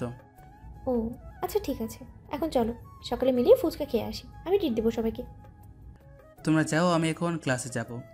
প্লিজ নয়ন চলো, প্রতিদিন তো আর তোমাকে নিয়ে বাইরে যেতে চাই না, আজকে শুধু চেয়েছি, এখন চলো কথা না বলে। দেখো আনা, আমি ওসব বাইরের খাবার খাই না, শুধু শুধু এখানে যাওয়ার কোনো মানে হয় না। আর এখনও ক্লাসের মধ্যেও আমার একটু কাজ আছে, তাই আমি এখন ক্লাসে যেতে যাচ্ছি। আচ্ছা না, ঠিক আছে, তুই যা, গিয়ে খেয়ে আস। নয়ন যখন যেতে চাইছে না, ওকে আর জোর করিস না। আনা মন খারাপ করে সেখান থেকে চলে যায়। রাব্বি নয়নকে বলল, দোস্ত, আমিও বাড়িতে চলে যাব। আজকের বেশিক্ষণ থাকবো না, বাড়িতে কেউ নেই, সকলে ভাইয়ের শ্বশুর বাড়িতে গিয়েছে। আচ্ছা ঠিক আছে, তাহলে তুই চলে যা আর সাবধানে যাস বাড়িতে। ওকে, তুইও চলে যাস। তুই তো পুরো ক্লাস করে তারপর বাসায় যাবি তাই না? আজকে তো ক্লাস হওয়ার কোনো লক্ষণ দেখতেছি না, তারপরও দেখতে থাকি, যদি ক্লাস করায় সেটা করে তারপর বাড়িতে যাব। যাওয়ার আগে আবারও একটু রাতুলকে দেখে যাব, ওর কী অবস্থা। তুই যদি সময় করতে পারিস তাহলে বরং রাতুলকে একবার দেখে যাস, কারণ ওর বাসায় কেউ নেই। ঠিক আছে বন্ধু, তাহলে আমি যাচ্ছি, তুই এখানে থাক। সাবধানে যাস। রাব্বি চলে যাওয়ার পর মেহের নয়নকে উদ্দেশ্য করে বলল, নয়ন এখন ক্লাসে যাবে? হ্যাঁ, লাইব্রেরিতে যাবো একটু, আমার কয়েকটা বই দরকার সেই জন্য। ও তাহলে আমিও চলি তোমার সাথে লাইব্রেরিতে, যাওয়া হয়নি এই পর্যন্ত। ঠিক আছে, তাহলে চলো। নয়ন আর মেহের তারা দুজন একসাথে লাইব্রেরিতে যায়। নয়ন লাইব্রেরিতে গিয়ে তার প্রয়োজনীয় 2-3টা বই নিয়ে নেয়। নয়ন যখন নিজের বই খুঁজছিল তখন মেহের দূরে দাঁড়িয়ে নয়নকে দেখছিল। তখনই খেয়াল করে নয়নের দিকে 2টা মেয়ে তাকিয়ে ফিসফিস করছে। মেহের মেয়ে দুটার কাছে যায়, তারপর মেয়ে দুইটাকে বলল, এই তোদের সমস্যা কি? ওর দিকে এইভাবে ড্যাব ড্যাব করে তাকিয়ে কি ফিসফিস করতেছিস? তাদের মধ্যে 2টা মেয়ে থেকে একটা মেয়ে বলে উঠল, আমরা কিছু বলিনি তো, তুমি ভুল শুনেছ। আমরা ওনাকে নিয়ে কিছু বলিনি, আমরা তো পড়ার বিষয় নিয়ে ডিসকাস করতেছিলাম। হ্যাঁ সেটা ঠিকই, ভার্সিটিতে এসেছে ভালো করে পড়াশোনা করো, এদিক ওদিক না তাকিয়ে লাইব্রেরিতে এসেছে বই নিয়ে সোজা চলে যাও, আর আশেপাশে তাকাবে না। আর ওই যে ওইখানে যে দাঁড়িয়ে আছে সে কিন্তু আমার ব্যক্তিগত, ওর দিকে তাকাবে না বলে রাখলাম। তুমি ভাবছো আমরা ওনাকে নিয়ে কোনো কিছু ভাবিনি বা বলিনি? উনি তো আমাদের সিনিয়র, আমরা ওনাকে নিয়ে কি বলতে পারি তুমি বলো? আর ওনার দিকে আমরা কোনো চোখ দিবও না, মনে থাকবে আমাদের। হ্যাঁ সেইটাই ভালো, এখন দাওনি পরবর্তী তো আর দেবে না। আমার প্রত্যেকটা কথা মাথায় রেখো, কিন্তু ভুলে গেলে তোমাদেরই বিপদ। আচ্ছা ঠিক আছে, আমরা এখন যাচ্ছি, আমাদের যা কাজ ছিল সেটা হয়ে গিয়েছে। মেহের ওই মেয়ে দুইটাকে লাইব্রেরি থেকে বের করে দিয়ে নয়নের কাছে গিয়ে দাঁড়িয়ে নয়নকে জিজ্ঞেস করলো, হয়েছে তোমার? আর কতক্ষণ লাগবে? আমার হয়ে গিয়েছে, এই 3টা বই দরকার ছিল, এই 3টা হাতে পেয়ে গিয়েছি, এখন চলে যাব। এতক্ষণ ওই মেয়ে দুইটার সাথে কি বলতেছিলে এত রাগীভাবে? ওরা আমার একটা পছন্দের জিনিসের দিকে নজর দিয়েছিল, তাই ওদেরকে থ্রেট করে আসলাম যেন পরবর্তীতে আর সাহস না করে আমার এই জিনিসের দিকে তাকানোর। তোমার কি এমন মূল্যবান জিনিস যেটা সাথে নিয়ে ঘুরতে হয় আবার মানুষ নজরে দেয়? সেটা এখন বলতে চাচ্ছি না, সময় হলে ঠিকই বুঝতে পারবে। জানি না সেটা কবে হবে, তবে অপেক্ষায় থাকবো তোমার সেই মূল্যবান জিনিসটা দেখার জন্য, যার জন্য তুমি এমন রেগে গিয়েছো। আচ্ছা ঠিক আছে, এখন চলো এখান থেকে আমরা বাড়ির দিকে রওনা হই, আজকে আর ক্লাস করব না। হ্যাঁ চলো যাওয়া যাক, আমারও আর ক্লাস করার ইচ্ছা নেই। ওই সময় যদি রাব্বির সাথে চলে যেতে পারতাম তাহলে অনেক ভালো হতো। তারপর নয়ন আর মেহের আর কোনো কথা না বলে সোজা লাইব্রেরি থেকে বেরিয়ে ক্লাসরুম থেকে ওদের ব্যাগ নিয়ে মাঠের শেষ মাথায় চলে আসে। নয়নের সাথে যখন মেহের হেঁটে হেঁটে গেটের কাছে চলে আসছিল, তখন নয়ন মেহেরকে বলল, তুমি কোথায় যাচ্ছ? তোমার না গাড়ি রয়েছে, তাহলে হেঁটে এদিকে চলে এসেছো কেন? গাড়ি আনিনি আজকে, ইনফ্যাক্ট আর কখনো গাড়ি আনবো না যতদিন তুমি আমার সাথে আছো। মানে? তুমি বলেছিলে না আমি বড়লোক বাবার বিগড়ে যাওয়া সন্তান, এখন থেকে গাড়ি ছাড়া রাস্তায় রিক্সা চলাচল করব, আস্তে আস্তে নিজের সব অহংকার মাটিতে মিশিয়ে ফেলবো।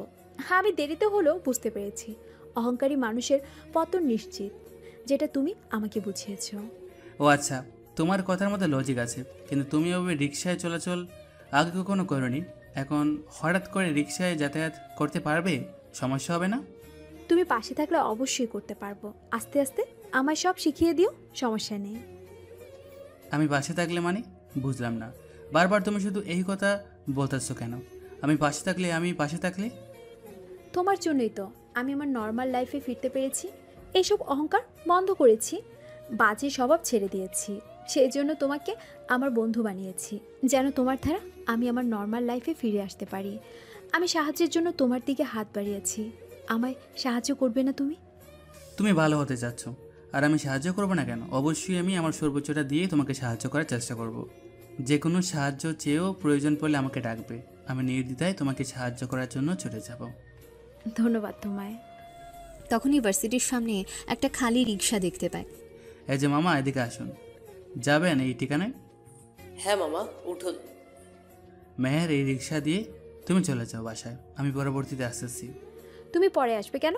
তুমি এখন আমার সাথে এই রিক্সা দিয়ে যাবে, আমি যাওয়ার সময় তোমাকে তোমার বাসার সামনে নামিয়ে দিয়ে যাব। আমি আর কোনো না শুনতে চাই না। কিন্তু নয়নকে আর কিছু বলতে না দিয়ে নয়নের হাত ধরে টেনে রিক্সায় তুলতে তুলতে মেহের বলে, তুমি আমার সাথে যাবে আর আমি তোমাকে তোমার বাসার সামনে নামিয়ে দিয়ে তারপর বাসা যাব। আর কোনো কথা শুনতে চাই না, চুপচাপ বসে থাকো। নয়ন আর কোনো কথা না বলে রিক্সায় উঠে বসে একপাশে চেপে বসে। নয়ন যতই চেপে বসুক না কেন, একজনের শরীরের সাথে আরেকজনের শরীর ঠিক সংঘর্ষ হচ্ছে। এটুকু জায়গার মধ্যে দুজন মানুষ ভালো করে বসা যায়। বেশ কিছুক্ষণ সময় চলার পর রিক্সাটার নয়নের বাসার গন্তব্যের কাছে এসে থামে। সেই জায়গাতে আসার পর নয়ন বলল, মামা আমাকে এখানে নামিয়ে দেন, আমি এখান থেকে হেঁটে যেতে পারবো। নয়ন রিক্সা থেকে নেমে মানিব্যাগ বের করে টাকা দিতে নেয় রিক্সাওয়ালা মামাকে। মামা আপনার ভাড়া কত? মামা 80 টাকা দেন, ওনাকে ওনার বাসার সামনে নামিয়ে দিয়ে আসবো। নয়, তোমাকে ভাড়া দিতে হবে না, আমি ভাড়া দিব। মামা আপনি জানতো। নয়ন জোর করে রিক্সাওয়ালা মামার হাতে 100 টাকার নোট ঢুকিয়ে দেয়। তারপর রিক্সাওয়ালা মামাকে বলল, মামা এখানে বাকিটা আপনি রেখে দিন, আর ওকে ওর বাসার সামনে নামিয়ে দিন, আস্তে আস্তে যাবেন যেন কোনো দুর্ঘটনা না হয়। ঠিক আছে মামা, আপনি কোনো টেনশন করবেন না, আমি আস্তে ধীরে সেফলি ম্যাডামকে বাসায় পৌঁছে দিয়ে আসবো। ঠিক আছে, মেহের বাসায় চলে যাও। বাই, ভালো দেখো। হ্যাঁ, তুমিও সাবধানে বাসায় পৌঁছো, রেস্ট করো। প্রতিদিনের রুটিনের মতন আজকেও নয়ন বাসায় গিয়ে সব কিছু কমপ্লিট করার পর একটু রেস্ট করে ঘুমিয়ে নেয়। তারপর প্রতিদিনের মতন রাতে উঠে পড়তে বসে। এর মধ্যে কেটে যায় বেশ অনেকগুলো দিন। এখন মেহের নয়নকে শাসন করে, কি আর করে, কোনো মেয়েদের সাথে কথা বলতে দেয় না ভার্সিটিতে। আজকে ভার্সিটিতে আসার পর আনা মেহেরকে জিজ্ঞেস করলো, আচ্ছা তুই কি শুরু করলি বলতো? আমি বুঝলাম না, তুই কি নয়নকে ভালোবাসিস? চোখের সামনে তো সব কিছু দেখতেছি, এখন তোর কি মনে হয়? আমার মনে হয় তুই এতটাও গাধা না যে চোখের সামনে যা কিছু করতেছে তা দেখে বুঝবি না। তার মানে তুই নয়নকে পছন্দ করিস? আনার কথার বিপরীতে মেহের আর কোনো কথা বলতে পারল না। তার আগে নয়ন, রাব্বি, রাতুল, রিয়া, ওরা চারজন চলে আসে সেখানে। রিয়া হলো রাব্বিদের ক্লাসে একসাথে পড়ে। কি জুনিয়র, তোমরা কি কথা বলতেছো এখানে? তেমন কিছু না, আপনারা আসতে দেরি করতেছিলেন, সেই বিষয় নিয়ে আলোচনা করতেছিলাম আমরা। যাক বাবা, কলেজের সবচেয়ে রাগী মেয়েটা কি আমাদের আসার খবর নিয়ে আলোচনা করে। বাহ, নিজেদেরকে তো সেলিব্রিটি মনে হচ্ছে। রাতুল রাব্বির গায়ে একটা থাপ্পড় দিয়ে বলে, চুপ কর শালা, এত কথা কিভাবে বলিস? তোর মুখ ব্যথা করে না? নর, তোমার সাথে আমার কিছু কথা আছে, একটু আমার সাথে আসো তো।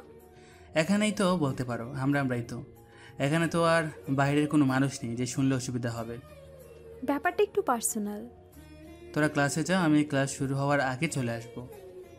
মেহের আর নয়ন দুজন ভার্সিটির গেট দিয়ে বের হয়ে একটা রিক্সা ডেকে মেহের রিক্সায় উঠে নয়নকে উঠায়। মেহের, আমরা কোথায় যাচ্ছি একটু বলবে প্লিজ, দয়া করে? আর কি বলতে চাচ্ছ তুমি যেটা ওদের সামনে বলা যাবে না? আর একটু ধৈর্য ধরো, ওখানে গেলে সব শুনতে পাবে তুমি। এখন একটু দয়া করে চুপ করে থাকো, আমাকে কোনো প্রশ্ন করো না এখন। বেশ কিছুক্ষণ পরে রিক্সাটা এসে থামে একটা পার্কের সামনে। রিক্সা থেকে নেমে মেহের ভাড়া দিয়ে সোজা নয়নকে নিয়ে চলে যায় পার্কে। পার্কের একটা বেঞ্চে বসে দুজন। তারপর মেহের নয়নকে বলল, নয়ন, আমি মানি আমি অহংকারী একজন মেয়ে ছিলাম, যে সব সময় তার বাবার পাওয়ার নিয়ে, টাকা নিয়ে সব সময় অহংকার করত। কিন্তু তার জীবনে হঠাৎ করে একজন মানুষের আগমন ঘটে। সে আসার পর আমার লাইফে অনেক চেঞ্জ আসে। আস্তে আস্তে তার মতো নিজেকে করে তুলি, তার পছন্দ অপছন্দ সব কিছু মেনে চলি। তাকে কোনো মেয়েদের সাথে দেখলে আমার সহ্য হয় না, সেজন্য তাকে কোনো মেয়ের সাথে ঘেঁষতেও দেই না। সবচেয়ে বড় কথা হলো, আমি সেই ছেলেটাকে ভালোবেসে ফেলেছি অনেক আগে থেকেই, শুধু বলতে পারিনি এতদিন। আর সেই ছেলেটা অন্য কেউ না, স্বয়ং তুমি নিজে। হয়তো আমার কথাগুলো শুনে হাসবে, কিন্তু এটাই সত্যি যে আমি তোমাকে ভালোবাসি, খুব ভালোবাসি। কি বলবো বুঝতে পারছি না। তোমার সাথে দুদিন মেশার পর আমিও আস্তে আস্তে তোমাতে আটকে যাচ্ছিলাম, তাই তোমার কাছ থেকে একটু দূরে দূরে থাকার চেষ্টা করতাম। তোমার আর আমার ক্লাস তো মিলে না। কোথায় তোমার বাবা এমপি আর আমি গ্রামের একটা সাধারণ ছেলে। আর সবচেয়ে বড় কথা হলো, আমি এসব তোমাকে বললে তুমি হয়তো আমাকে আর বন্ধু ভাবতে না, ফেলে চলে যেতে। হয়তো আমিও তোমার প্রতি দুর্বল, তবে ভালোবাসি কিনা জানি না। মেহের কিছুটা অবাক হয়ে নয়নের দিকে তাকিয়ে থাকে।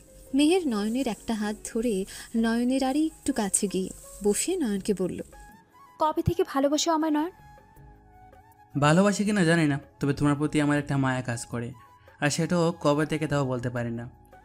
তাহলে এটা এতদিন বলনি কেন আমায়? জানাওনি কেন আমাকে কখনো?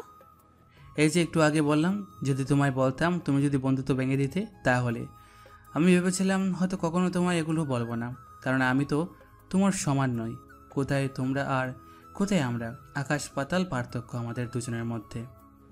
আর কখনো যদি এই কথাগুলো বলেছো, তাহলে আমার সাথে কখনো কথা বলবে না। মেহের, তুমি মানো আর না মানো, এটাই সত্যি আমাদের লাইফে। কোথায় তোমরা, তোমার বাবা এমপি, আর আমি একজন সাধারণ গ্রামের ছেলে হয়ে তোমার দিকে কিভাবে হাত বাড়াই। না করেছি না তোমায় এইসব কথা আর কখনো না বলতে? আমি কিন্তু রেগে যাচ্ছি, তুমি বুঝতে পারছো না? তোমায় না করেছি মানে একবারও তুমি আর এই কথাগুলো মুখে নিবে না। আচ্ছা ঠিক আছে, আর কখনো বলবো না। এখন চলো তাহলে যাওয়া যাক ক্লাসের উদ্দেশ্যে। প্রপোজ করবে না আমায়? এতক্ষণ তো খুব ফটর ফটর করেছিলে, এখন কি হলো? নয়ন কিছুটা বিস্মিত হয়ে মেহেরের দিকে তাকায়। তারপর মেহের আবার কি যেন ভেবে নয়নকে বলল, থাক, আজকে প্রপোজ করা লাগবে না। আমি চাই তুমি পুরো কলেজের সামনে যেদিন আমার প্রপোজ করতে পারবে সেদিন তুমি নিজেই প্রপোজ করো। আমি আর বলবো না তোমায়, কিন্তু আজ থেকে আমি আর তুমি রিলেশনে গিয়েছি। মনে রাখবে, আর কোনো মেয়ের দিকে তাকাবে না আমি ছাড়া। ভুলেও যদি দেখেছি অন্য কোনো মেয়ের দিকে তাকাতে, তাহলে আমি কতটা খারাপ তুমি দেখতে পারবে নয়ন। নয়ন কিছুটা অবাক হয়ে বলল, তুমি আমাকে দেখেছো মেয়েদের দিকে তাকাতে? তুমি আমার লাইফে আসার আগেও আমি মেয়েদের থেকে দূরত্ব মেনটেন করে চলেছি, আর এখনও চলছি তোমাকে ছাড়া শুধু। হ্যাঁ, সেটা আগে দেখতাম, আবার এখন আমি নিজেও বলে দিয়েছি তোমায়, যেন পরবর্তীতে আর কোনো কিছু বলতে না পারো। আচ্ছা ঠিক আছে, এখন চলো, ক্লাসের দেরি হয়ে যাচ্ছে, ভার্সিটিতে ফিরতে হবে। ক্লাস না করলে স্যার আবার পরবর্তীতে দমকাদমকি করবে। নয়ন আর মেহের আবারও পার্কের সামনে থেকে রিক্সা নিয়ে উঠে বসে। এবার নয়নের পাশে বসে মেহের নয়নের একটা হাত জড়িয়ে ধরল, তারপর নয়নের কাঁধে মাথা রাখল। মেহের, কি করতেছ? এখানে মানুষজন দেখে ফেলবে তো, পরবর্তীতে তোমার প্রবলেম হতে পারে। এখানে কত চেনা চেনা মানুষ রয়েছে, তোমার হয়তো তুমি চেনো না, কিন্তু তোমায় ঠিকই চেনে। কিচ্ছু হবে না, তুমি চুপচাপ শুধু বসে থাকো, আর আমায় একটু মাথাটা রাখতে দাও তোমার কাঁধে। নয়ন আর কিছু না বলে মেহেরকে নয়নের কাঁধে মাথা রাখতে দেয়। বেশ কিছুক্ষণ সময় কাটার পর তারা দুজনে এসে ভার্সিটির সামনে নামে। তারপর নয়ন রিক্সাওয়ালা মামাকে ভাড়া দিয়ে ভার্সিটিতে ঢুকে পড়ে। ভার্সিটিতে ঢোকার পর নয়নের ক্লাসে চলে যায় এবং মেহের তার ক্লাসে চলে যায়। নয়ন ক্লাসে যাওয়ার পর নয়নের 3 বন্ধু রাব্বি, রাতুল, রিয়া, তারা 3 জন নয়নকে ঘিরে ধরল। তারপর জিজ্ঞেস করলো, কি রে নয়ন, তোকে এই সময় কোথায় নিয়ে গিয়েছে? আর কি বলতে গিয়েছে যে আমাদের সামনেই বলা যাবে না, যা শুধু তোকে একাই বলতে পেরেছে? আরে তেমন কিছু না, এমনিতে একটু কথা বলতে চেয়েছিল। সত্যি করে বলতো নয়ন, তুই আমাদের কাছ থেকে কি লুকাতে চাচ্ছিস? মেহের তোকে এমন কিছু বলেছে যেটা আমাদের সামনে বলা সম্ভব নয়। যদি সম্ভব হতো তাহলে আমাদের সামনেই তোকে কথাটা বলতে পারতো, শুধু শুধু এত দূর নিয়ে যেত না। দোস্ত, তেমন কিছু না, নর্মাল কিছু কথাবার্তা। সে কথাগুলো তো জানতে চাচ্ছি, কি ভুলেছে যেটা আমাদের সামনে বলতে পারেনি? শুধু তোকে একান্তভাবে বলেছে, বলে ফেল দোস্ত, দেরি করিস না, দেরি করলে তোরই লস। রাতুল, রাব্বি, রিয়ার চাপাচাপিতে নয়ন আর লুকিয়ে রাখতে পারেনি, সব কিছু বলে দিয়েছে। ওখানে কি কি কথাবার্তা হয়েছে সব। দোস্ত বলিস কি, মাইয়া তো তোর উপর প্রথম থেকেই ফিদে, আমি দেখেছিলাম, কিন্তু এত তাড়াতাড়ি লাট্টু হয়ে যাবে সেটা তো বুঝতে পারিনি। তা আমাদের এমপি সাহেবের জামাই, আপনার অনুভূতিটা কি? মানে আপনি কি ওখানে কখনো ওই নজর থেকে দেখেছিলেন, নাকি আজকে ফার্স্ট দেখেছেন? আর তার জবাবের উত্তর কি দিয়েছেন? ও যখন আস্তে আস্তে চেঞ্জ হওয়া শুরু করলো, তখন থেকে ওকেও আমার ভালো লাগতে শুরু করলো। বাট আমি ওকে কখনো বুঝতে দেইনি বা বলিও নি, আমি কখনো ওকে ওইসব বলতে চাইনি। বাট আজকে যেহেতু ও নিজে এসে বলেছে, সেজন্য আর লুকিয়ে রাখিনি, আমি ওর নিজের কথা বলে দিয়েছি। বাহ দোস্ত বাহ, আমাদেরকে রেখে একে একে কীভাবে পারলি এই প্রেম করতে? তোর প্রেমিকাকে বলিস আমাদেরকেও একটা বাও করে দিতে। যতই হোক, আমরা তো ওনারই দেওর হই। ওরা এইভাবে হাসি ঠাট্টার মাঝে ক্লাসে স্যার আসে। একে একে সবগুলো ক্লাস করিয়ে যখন ছুটি হয় তখন সকলে বেরিয়ে পড়ে। সেদিন মেহেরের সাথে ছুটির পর দেখা হয়নি। দিন পেরোতে থাকে দিনের মতো, সময় কারোর জন্যই থেমে থাকে না। তেমনি মেহের আর নয়নের অনুভূতি প্রকাশ করার পর আজ 15 দিন কেটে যায়। আজকে আবার তারা দেখা করতে এসেছে। নয়ন এসে দেখে মেহের আগে থেকে এখানে বসেছিল। তারপর নয়ন মেহেরকে উদ্দেশ্য করে বলল, মেহের, আমি সরি, আসতে অনেক লেট হয়ে গিয়েছে। আসলে ঢাকা শহরে এত জ্যাম, আসার কোনো উপায় ছিল না। অনেক কষ্টে রিক্সা থেকে নেমে জ্যামের মধ্যে হেঁটে হেঁটে এসেছি এইখানে। তুমি এত টেনশন নিচ্ছ কেন? আমি কি তোমায় কোনো কিছু বলেছি? আমি কোনো অভিযোগ করেছি তোমায় দেরিতে এসেছো বলে? আমি তো তোমার জন্য এখানে বসে আছি, তাই না? তোমারই জন্য।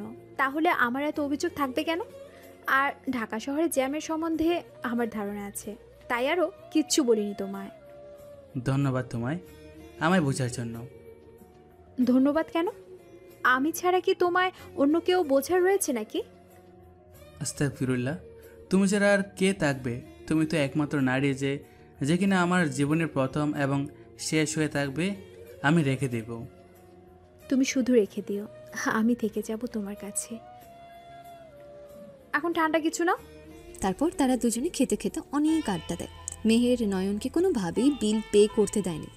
মেহের নিজেই বিল পে করেছে। নয়ন, আমার একটা ইচ্ছে পূরণ করবে? তোমাকে বলেছিলাম না সকলের সামনে আমায় প্রপোজ করতে কলেজে? সেটা কি পারবে তুমি কালকে সবার সামনে আমায় প্রপোজ করতে? তোমার জন্য যদি কষ্ট হয়ে যায় তাহলে করতে হবে না, তোমার সমস্যা হলে। নয়ন কিছুটা থেমে যায়, কথা বলা বন্ধ হয়ে যায়। তারপর মেহেরের দিকে তাকায়। ইটস ওকে নয়ন, সমস্যা নেই, আমি তোমাকে প্রেশার দেব না। তুমি যদি নিজে থেকে রাজি হও তাহলেই, আর নয়তো আমি কখনো তোমাকে জোর করব না এসব বিষয় নিয়ে। ঠিক আছে, আমি কালকে তোমাকে প্রপোজ করব, তুমি চিন্তা করো না। তোমার স্বপ্ন আমি পূরণ করব, যাও।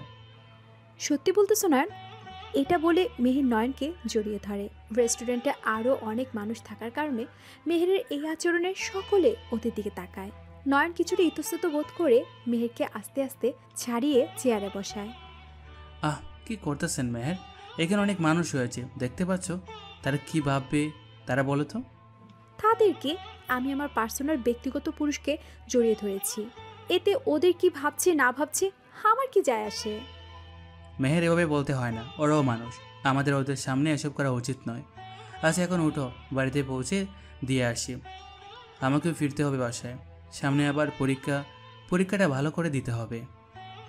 নয়, এদিকে আসো, একটা চুমু খাবো। মেহের, এখন এইসব নয়, একদম নয়, বিয়ের পর সব কিছু। মেহের নয়নের কোনো কথা না শুনে নয়নের গালে চুমু খায়। তারপর নয়নের গালটা নিজের হাতে পরিষ্কার করে দেয়। মেহেরকে নয়ন বাসা পর্যন্ত এগিয়ে দিয়ে চলে আসে নিজ বাসায়। ঠিক প্রত্যেক দিনের মতন আজকেও রাতটা পার হয়ে যায় নয়নের। রুটিন অনুসারে, শুধু রুটিনের মধ্যে একটু চেঞ্জ এসেছিল, যেটা হলো মেহেরের সাথে কথা বলা। পরের দিন সকালে নয়ন ভার্সিটি যাওয়ার আগে একটা ফুলের স্টল থেকে একতোড়া লাল গোলাপ ফুল কিনে নিয়ে ভার্সিটির উদ্দেশ্যে রওনা হয়। ভার্সিটিতে গিয়ে রিয়া, রাতুল, রাব্বি ওদের তিনজনের কাছে গিয়ে বসে। মেহের কোথায়? তোকে তো বলেছে, এখন ওর নিজেরই তো কোনো খবর নেই। তোর কলিজা আছে ব্রো, তুই পুরো কলেজের সামনে ওকে প্রপোজ করবি, আর আমি তো লজ্জায় কথা বলতে পারবো না। তুই ছেলে মানুষ তো ভাই, আমার তো এখন তোকে নিয়ে সন্দেহ হচ্ছে। গার্লফ্রেন্ডকে প্রপোজ করতে কিসের লজ্জা রে? এই শালা চুপ, একদম ইজ্জত নিয়ে টানাটানি করবি না। আমি তোকে কিছু বলেছি? আমি শুধু আমার নিজের পার্সোনালিটি শেয়ার করলাম তোদের সাথে। আর আমি তোর পার্সোনালিটির সার্টিফিকেট দিলাম, তুই ফেল। এই তোরা দুজন চুপ কর তো। ওই যে মেহের আসছে, গেট দিয়ে তাকা ওইদিকে, শাড়ি পরে এসেছে। মেয়েটাকে দেখ, কত মিষ্টি লাগতেছে। ওকে আগে কখনো শাড়ি পরে দেখিয়ে এত সুন্দর লাগে মেয়েদের শাড়িতে, নাকি শুধু ওকে দেখতে এত সুন্দর লাগতেছে? রাতুল নয়নের কাঁধে থাপ্পড় দিয়ে বলে, বন্ধু, রাজ্য শহর রাজকন্যা পেয়ে গেলে এখন কিন্তু আমাদের ট্রিট বাকি আছে। কখন দিবে তাড়াতাড়ি বলে ফেলো। রাতুল এতক্ষণ একটা কাজের কথা বলেছে, কখন ট্রিট দিবি তাড়াতাড়ি বলে ফেল। আমরা কিন্তু সে অপেক্ষায় রয়েছি। তুই ট্রিট দিবি বলে আমি আজকে সকালবেলা বাড়ি থেকে না খেয়ে এসেছি। রাব্বির কথা শুনে তিনজন হু হু করে হেসে উঠল। এর মধ্যে মেহের তাদের সামনে এসে উপস্থিত হলো। মেহেরের পাশে আনাও রয়েছে। মেহের যখন নয়নের সামনে দাঁড়িয়ে, তখন রাব্বি হাতের মধ্যে একটা স্পিকার নিয়ে পুরো কলেজকে উদ্দেশ্য করে বলল, অ্যাটেনশন প্লিজ, আজকে আমাদের মধ্যে আমাদের বন্ধু নয়ন মেয়েকে প্রপোজ করবে, এবং সেটা পুরো কলেজের সামনে। রাব্বি কথা বলা শেষ করে নয়নের হাতে স্পিকারটা দেয়। নয়ন স্পিকারটা নিয়ে কথা বলতে শুরু করলো। জানি না আমি কিভাবে কি বলবো, আগে কখনো কাউকে এইভাবে বলা হয়নি ভালোবাসি। ইনফ্যাক্ট কখনোই না। তুমি আমার লাইফের প্রথম সেই মেয়ে যে আমাকে এইভাবে একটা মেয়েকে চেনার সুযোগ করে দিয়েছো, যাকে ভালোবাসতে বাধ্য করেছো। তোমার মধ্যে প্রতিটা চেঞ্জ আমার হৃদয়ের প্রত্যেকটা শুকনো ভালোবাসাতে তৈরি হয়েছে। জানি না কবে থেকে কখন থেকে তোমার মায়ায় পড়ে গিয়েছি, কিন্তু কখনো বলার সাহস হয়ে উঠতে পারেনি। যদি তুমি আমার সঙ্গে বন্ধুত্বের সম্পর্কটাও ছিন্ন করে ফেলো, তাহলে আমি কি করব? তুমি আমার জীবনের প্রথম নারী হয়ে আমার জীবনে এসেছো। আমার জীবনের শেষ পর্যন্ত থেকে যেতে পারবে তুমি? তুমি থেকে গেলে আমার শত কষ্টের মাঝেও আমি তোমায় রেখে দেব। ভালোবাসি তোমায়, খুব বেশি ভালোবাসি। গার্লফ্রেন্ড হবে আমার? নয়নের প্রপোজ শেষ করার পর মেহের নয়নের হাত থেকে স্পিকারটা নিয়ে সকলের সামনে বলা শুরু করলো, এই ছেলেটা আমার পিছনে কুকুরের মতো পড়েছিল, আমি তাকে ফিরিয়ে না দিয়ে বরং বলেছিলাম বন্ধুত্ব করে সাথে রাখতে, কিন্তু আমাকে আনা বারবার না করেছিল যে এইসব ছেলেদের মধ্যে মনুষ্যত্ব বোধ নেই। আজকে সেই প্রমাণটা নিজের সামনেই পেয়েছি। দেখলেন তো আপনারা, আমার বাবা এমপি বলে সেই জন্য আমায় এবং আমার বাবার সম্পত্তি হাতাতে চেয়েছিল এই ছোট লোকের বাচ্চাটা। রাব্বি কিছু বলতে যাবে নয়ন রাব্বিকে হাত দিয়ে থামিয়ে দিল। নয়ন রাব্বিকে চোখের ইশারায় বুঝালো ওকে বলতে দিয়ে ও যা বলছে সব। নয়নের মুখের দিকে ও তিন বন্ধু তাকিয়েছিল। তারা তিনজন বুঝতে পারলো মনের ভেতরের কষ্টটা। পুরো কলেজের স্টুডেন্টরা নয়নের দিকে তাকিয়েছিল এক ঘৃণার দৃষ্টিতে। আয় ছোট লোকের বাচ্চা, তোর কি অকাত রয়েছে যে আমার মতো এমপির মেয়েকে তুই বিয়ে করতে চাস? তোদের মতো ছোট লোকদেরকে আমার চেনা আছে। 2 দিন ভালো করে কথা বলেছি বলে এখন মাথায় উঠে গিয়েছিস, তাই তো? শোন, তোর মতো নয়ন প্রত্যেক দিন আমার আশেপাশে হাজার খানিকের মতো ঘুরে বেড়ায়, তাই বলে কি আমি সকলের প্রপোজ অ্যাবসেন্ট করব? মেহের কথাগুলো বলে নয়নের গালে তার সমস্ত শক্তি দিয়ে একটা থাপ্পড় মারে। থাপ্পড়টা মেরে মেহের আবার বলা শুরু করলো, তুই এইটারই যোগ্য, বুঝেছিস ছোট লোকের বাচ্চা? আর কখনো আমার সামনে আসবি না, তাহলে জানে মেরে ফেলবো তোকে। সেই দিন মারার জন্য আমি নিজেই লোক পাঠিয়েছিলাম, কিন্তু ভাগ্যক্রমে তুই সবগুলো লোককে মেরেছিস, ওরা তোর কিছুই করতে পারেনি। কিন্তু দেখ, আমি ঠিকই তোর এই বেহাল অবস্থা করেছি। নয়ন এখন আর চোখ নিচে না রেখে মেহেরের দিকে তাকিয়ে মেহেরের উদ্দেশ্যে একটা কথা বলল, খুশি তুমি এত কিছু করার পর? অনেক খুশি, যেটা তোকে বলে বোঝাতে পারবো না। বিশ্বাস কর, আজকে আমার প্রতিশোধ নেওয়াটা পূরণ হয়েছে, তার জন্য তোকে বলির পাঠা বানালাম। ভালো থেকো। আর হ্যাঁ, হয়তো তোমার কথারে রাখবো, আর কখনো তোমার সামনে আসবো না। তুমি চাইলেও আমায় খুঁজে পাবে না আর। তোর মতো ছোট লোকের বাচ্চাকে আমি কেন খুঁজতে যাব? কোন দুঃখে যাব তোকে খোঁজার জন্য? আমাকে কি পাগল কুকুরে কামড়িয়েছে? সেই সময় হলে ঠিকই বুঝতে পারবে। আজকে তুমি বুঝতে পারোনি। আজকে তুমি শুধু আমায় হারাওনি, হারিয়েছ তোমার জীবনের সবচেয়ে মূল্যবান জিনিসটা। সেটা এখন বুঝতে না পারলেও কিছুদিন পর তুমি ঠিকই বুঝতে পারবে কি হারিয়েছ তোমার লাইফ থেকে। ওকে, আর বেশি কিছু বলবো না, ভালো থেকো। নয়ন ও 3 বন্ধু বান্ধবীকে নিয়ে ক্লাসের উদ্দেশ্যে রওনা হলো। আর তখনই মাঠের আশেপাশে ছেলেরা মেয়েরা বলাবলি করছিল, দেখ, গ্রামের এই খ্যাতগুলো শহরে এসে বাড়িওয়ালার মেয়ে বড়লোক বাবার বড়লোক মেয়েদেরকে প্রপোজ করে, প্রেম করে, তারপর সব কিছু হাতিয়ে নেয়। লজ্জা হওয়া দরকার এদের। হ্যাঁ সত্যি, দেখ না, গ্রামের একটা কৃষকের ছেলে হয়ে এখন শহরে এসে এমপির মেয়েকে ডাইরেক্ট প্রপোজ করে বসলো। সাহস তাদের! এমপি জানতে পারলে কি অবস্থা করবে ছেলেটার, সেটা এখনও বুঝে উঠতে পারেনি, তাই এই পদক্ষেপ নিয়েছিল। তবে তোদের মতো ছেলেদের বুদ্ধিটা কিন্তু সেই পড়াশোনা ছাড়া একেবারে কোটিপতি হয়ে যাবার ধান্দা, তারপর সারা জীবন শ্বশুরের ঘাড়ে বসে বাচ্চা কাচ্চা পয়দা করে খাবে। এই ছেলেটার কথাগুলো আর রাতুল সহ্য করতে পারেনি। ছেলেটার কাছে গিয়ে বলল, এই তোদের সমস্যা কি? এরকম করতেছিস কেন? অনেকক্ষণ ধরে তোদের কথা শুনতেছি। কি মনে করিস তোরা নিজেদেরকে? আরে ভাই, এত রেগে যাওয়ার কি আছে? ওইখানে তো দেখলাম তোমার বন্ধু এমপির মেয়েকে কিভাবে পটানোর চেষ্টা করলো, আর কিভাবে না গোহারা হেরে আসলো। মায়া হচ্ছে এখন তোমার বন্ধুটার জন্য, বুঝেছো? রাতুল কিছু বলতে যাবে তার আগে নয়ন রাতুলের হাত টেনে নিয়ে ক্লাসের ভেতর চলে যায়। এভাবে কয়জনকে বোঝাবি তুই? চুপ কর, চুপ করে কাছে আয়। কারোর সাথে আর কোনো কথা বলবি না, আর একটা কথাও না। দোস্ত, আমারই দোষ। তার ছলনা আমি বুঝতে পারিনি, এখন ওদের কি দোষ? ওর চোখের সামনে তারা দেখেছে তাই তো বলবে, তাই না? এটা নিয়ে তো হাইবার হওয়ার কিছু নেই। মেয়ের যে এরকম করবে সেটা আমি কল্পনা তো ভাবিনি। ও এতদিন কি সুন্দর করে নিখুঁত অভিনয় করে গিয়েছে, আর আমরা বন্ধু বান্ধবরা কেউ ধরতে পারেনি ওর এত নিখুঁত চাল। ইস, কিছুক্ষণ আগেও না আমি এই মেয়েটার সম্বন্ধে কত ভালো ভালো কিছু বলেছি, আর এখন এই মেয়েটা আমার ভাবতেই কেমন জানি লাগতেছে এসব মেয়েদের ব্যাপারে। ও কি সুন্দর করে পল্টিটা নিল। দোস্ত, ভালো লাগতেছে না আমার। তোরা চুপ করবি প্লিজ? এই বিষয় নিয়ে আর কোনো কথা বলতে চাচ্ছি না। তোরাও দয়া করে আর কোনো কথা বলিস না।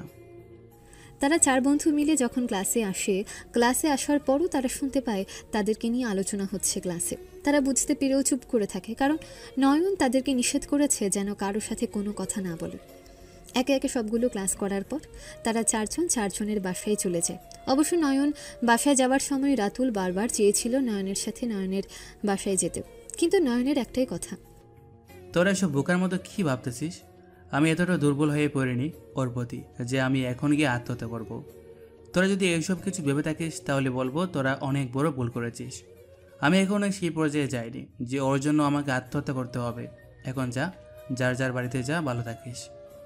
নয়নের কথার বিপরীতে আর কেউ কোনো কথা বলেনি, সবাই যার যার বাড়িতে চলে যায়। নয়ন বাসায় এসে একটা চিঠি লিখে তারপর সেই চিঠিটা দারোয়ানের কাছে দিয়ে বাসা থেকে বেরিয়ে যায়। সময়ের সাথে সাথে মানুষ বদলায়, এটাই প্রকৃতির নিয়ম। কেউ বা বদলায় নিজের স্বার্থে, কেউ বা বদলায় আঘাত পেয়ে। এর মধ্যে কেটে গিয়েছে 20 দিন। নয়নের রুম থেকে নিচে নামতে নামতে নয়নের আম্মুকে বলল, আম্মু খেতে দাও, খুব খেতে পেয়েছে, একটু তাড়াতাড়ি দিও আমাকে, আজকে আবার অফিসে যেতে হবে বলেছে বাবা। আজকে ভার্সিটিতে যাবি না? হ্যাঁ, প্রথমে ভার্সিটিতে যাব, তারপর সেখান থেকে অফিসে যাওয়ার জন্য বলেছে। আজকে নাকি একটা মিটিং রয়েছে ইম্পর্টেন্ট, সেখানে অ্যাটেন্ড করার জন্য বলেছে বাবা। এখন তুমি তাড়াতাড়ি খাবার দাও, আর আমি ভার্সিটি যাওয়ার সময় সোহাকে স্কুলে নামিয়ে দিয়ে যাব, ওকে বলো রেডি হতে। ফ্ল্যাশব্যাক। সেদিন নয়ন ভার্সিটি থেকে এসে একটা চিঠি লিখে দারোয়ানের কাছে দিয়ে বলল, আঙ্কেল, এই চিঠিটা রাতুল, রাব্বি, রিয়া এ 3 জনের কেউ আসবে আর আমার বন্ধু বলে পরিচয় দিবে। তাদের হাতে যে কোনো একজনের হাতে এই চিঠিটা ধরিয়ে দেবেন। বাবা, তুমি কোথায় যাচ্ছ? বাসা ছেড়ে চলে যাচ্ছ? হ্যাঁ চাচা, দোয়া করবেন আমার জন্য। বাবা, কোনো সমস্যা হয়েছে যার জন্য তুমি বাসা ছেড়ে চলে যাচ্ছ? নয়ন আর কিছু না বলে সেখান থেকে চলে যায়। পরের দিন যখন নয়ন ভার্সিটিতে যায়নি তখন তারা 3 বন্ধু মিলে নয়নকে কল করে। রাব্বি, নয়ন তো কল তুলতেছে না, চল বাড়ি থেকে আসি, এখন দেখি ওর কি অবস্থা। হ্যাঁ চল, আমিও যাবো তোদের সাথে। তারা 3 জন যখন আসে তখন দারোয়ান চাচা গেটের মধ্যে ছিলেন না। নয়নের প্লেটের বাইরে তালা ঝুলছে দেখে দারোয়ান চাচাকে যখন জিজ্ঞেস করলো, চাচা, এখানে নয়ন নামের একটা ছেলে থাকে, সে কোথায়? ওর সেটের মধ্যে তালা ঝুলতেছে কেন? কোথায় গিয়েছে সে? তোমরা কি রাব্বি, রাতুল, রিয়া? তারা 3 জন কিছুটা অবাক হয়ে দারোয়ান চাচার দিকে তাকিয়ে মাথা ঝুঁকিয়ে হ্যাঁ বুঝালো। তারপর দারোয়ান চাচা ওদেরকে সেই চিঠিটা দিল, যে চিঠিটা নয়ন দারোয়ান চাচাকে দিয়ে বলেছিল ওরা আসলে ওদেরকে দেওয়ার জন্য। এ চিঠিটা নয়ন তোমাদেরকে দেওয়ার জন্য বলে গিয়েছে তোমরা আসলে, আর নয়ন এ বাসা ছেড়ে চলে গিয়েছে। কোথায় গিয়েছে সেটা এখন আমি জানি না, ওকে জিজ্ঞেস করেছিলাম কিন্তু ও বলে যায়নি। রিয়া চিঠিটা খুলে পড়তে লাগলো। দোস্ত, প্রথমে তোদের কাছে আমি মাফ চেয়ে নিচ্ছি, তোরা আমায় ক্ষমা করে দিস তোদেরকে না বলে চলে যাওয়ার জন্য। এই কলেজে এসে তোদের মতো বন্ধু পেয়েছিলাম যে সব কিছু পেয়েছি ভেবেছিলাম, হয়তো পেয়ে গিয়েছিলাম, বাট সেটা ধরে রাখতে পারলাম না একটা মেয়ের জন্য। আমি বাসা থেকে এখানে এসেছিলাম পড়াশোনা করার জন্য, বাসায় পড়াশোনা হচ্ছিল না। এই মেয়েটার প্রতি আমি এতটাও দুর্বল হয়ে পড়িনি যে তার জন্য আমি সুখ পালন করতে চলে যাচ্ছি এখান থেকে। আমার পড়াশোনা দরকার খুব, বুঝেছিস? আর আমি সেই পড়াশোনাটা এখানে থেকে আর করতে পারবো না ওর সামনে দেখে। সেজন্য এখান থেকে চলে যাচ্ছি আমার শহরে, সেখানে গিয়ে পড়াশোনা শেষ করব আর ফ্যামিলির সাথেই থাকবো এখন থেকে।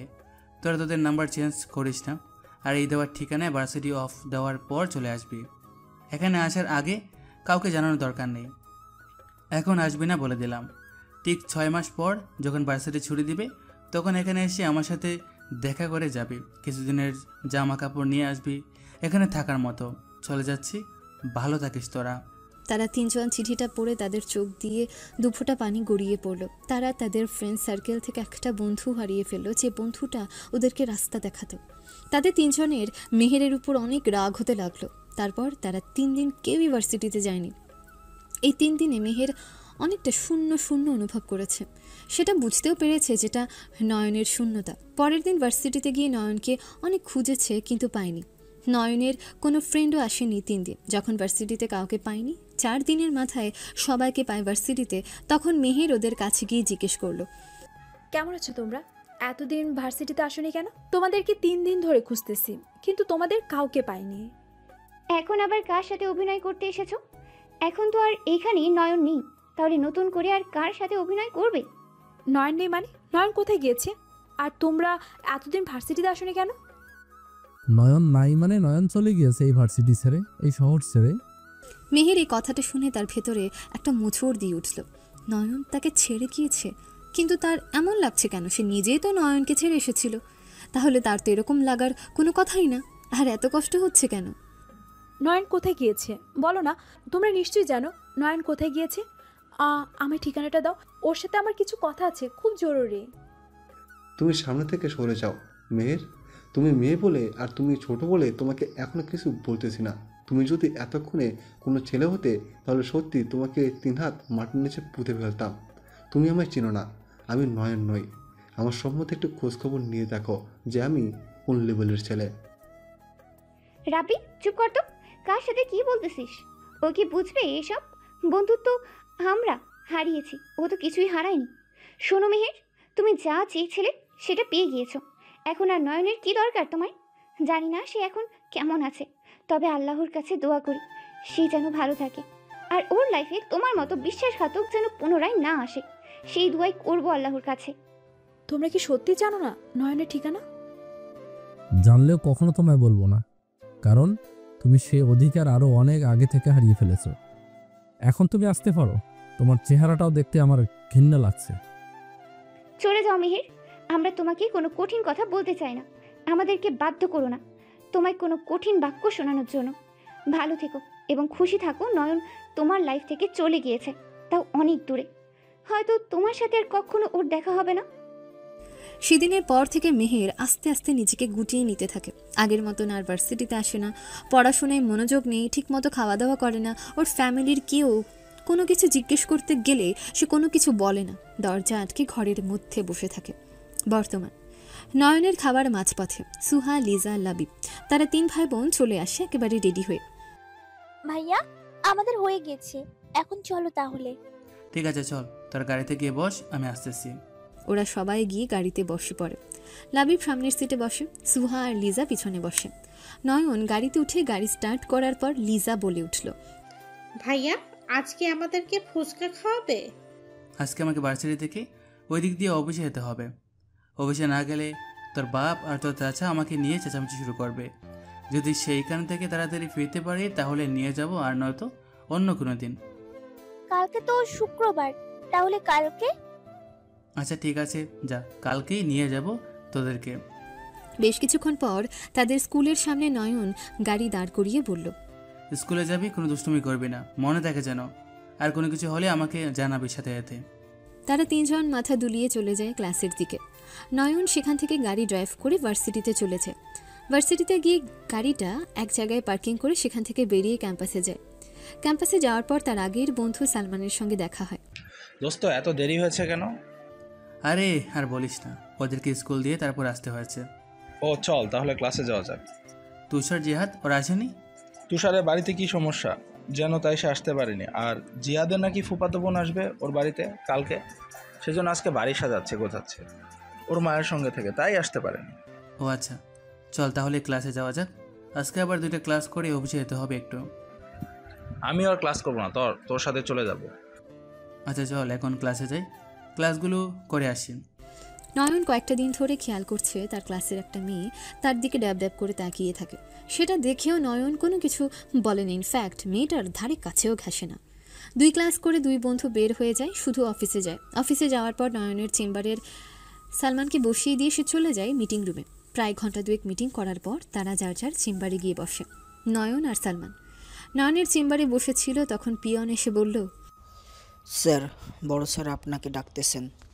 ঠিক আছে চাচা, আপনি যান, গিয়ে বলুন আমি আসতেছি। নয়ন সাথে সাথে সালমানকে বসিয়ে দিয়ে সে চলে যায় তার বাবার কাছে। হ্যাঁ বলুন, ডেকে পাঠিয়েছিলেন। তোমাকে কালকে একটু ঢাকা যেতে হবে অফিসের কাজে। আমাদের ঢাকা ব্রাঞ্চের ওয়ার্কাররা একটু ঝামেলা করছে, মারপিট করছে ওদের মধ্যে, সেটাই মিটমাট করতে যাবে। সেখানে জিএম এবং এজিএম থাকবেন। কখন যেতে হবে সেখানে? এখান থেকে ভোরবেলা রওনা করে দিবে, আর যেতে যেতে তো সময় লাগবে, 10টা বাজবে যেতে। তারপর সেইখানকার কাজ মিটিয়ে চলে আসবে, আমাদের গাড়ি নিয়ে যাবে। ঠিক আছে আমি চলে যাব, বাট আমি একা যাব। আমি নিজে করব ড্রাইভ, আমার সাথে আর কাউকে নিব না, শুধু সালমানকে নিয়ে যাব। আচ্ছা ঠিক আছে, নিয়ে যা সালমাকে। এখন যা গিয়ে বাসায় রেস্ট নে, কালকে তো আবার সকাল সকাল ভোরবেলায় বের হতে হবে। আচ্ছা ঠিক আছে চাচা, তাহলে চলে যাচ্ছি।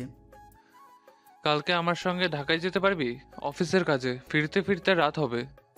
কালকে বাড়িতে আপু আসবে, নিয়ে আসতে হবে শ্বশুরবাড়ি থেকে।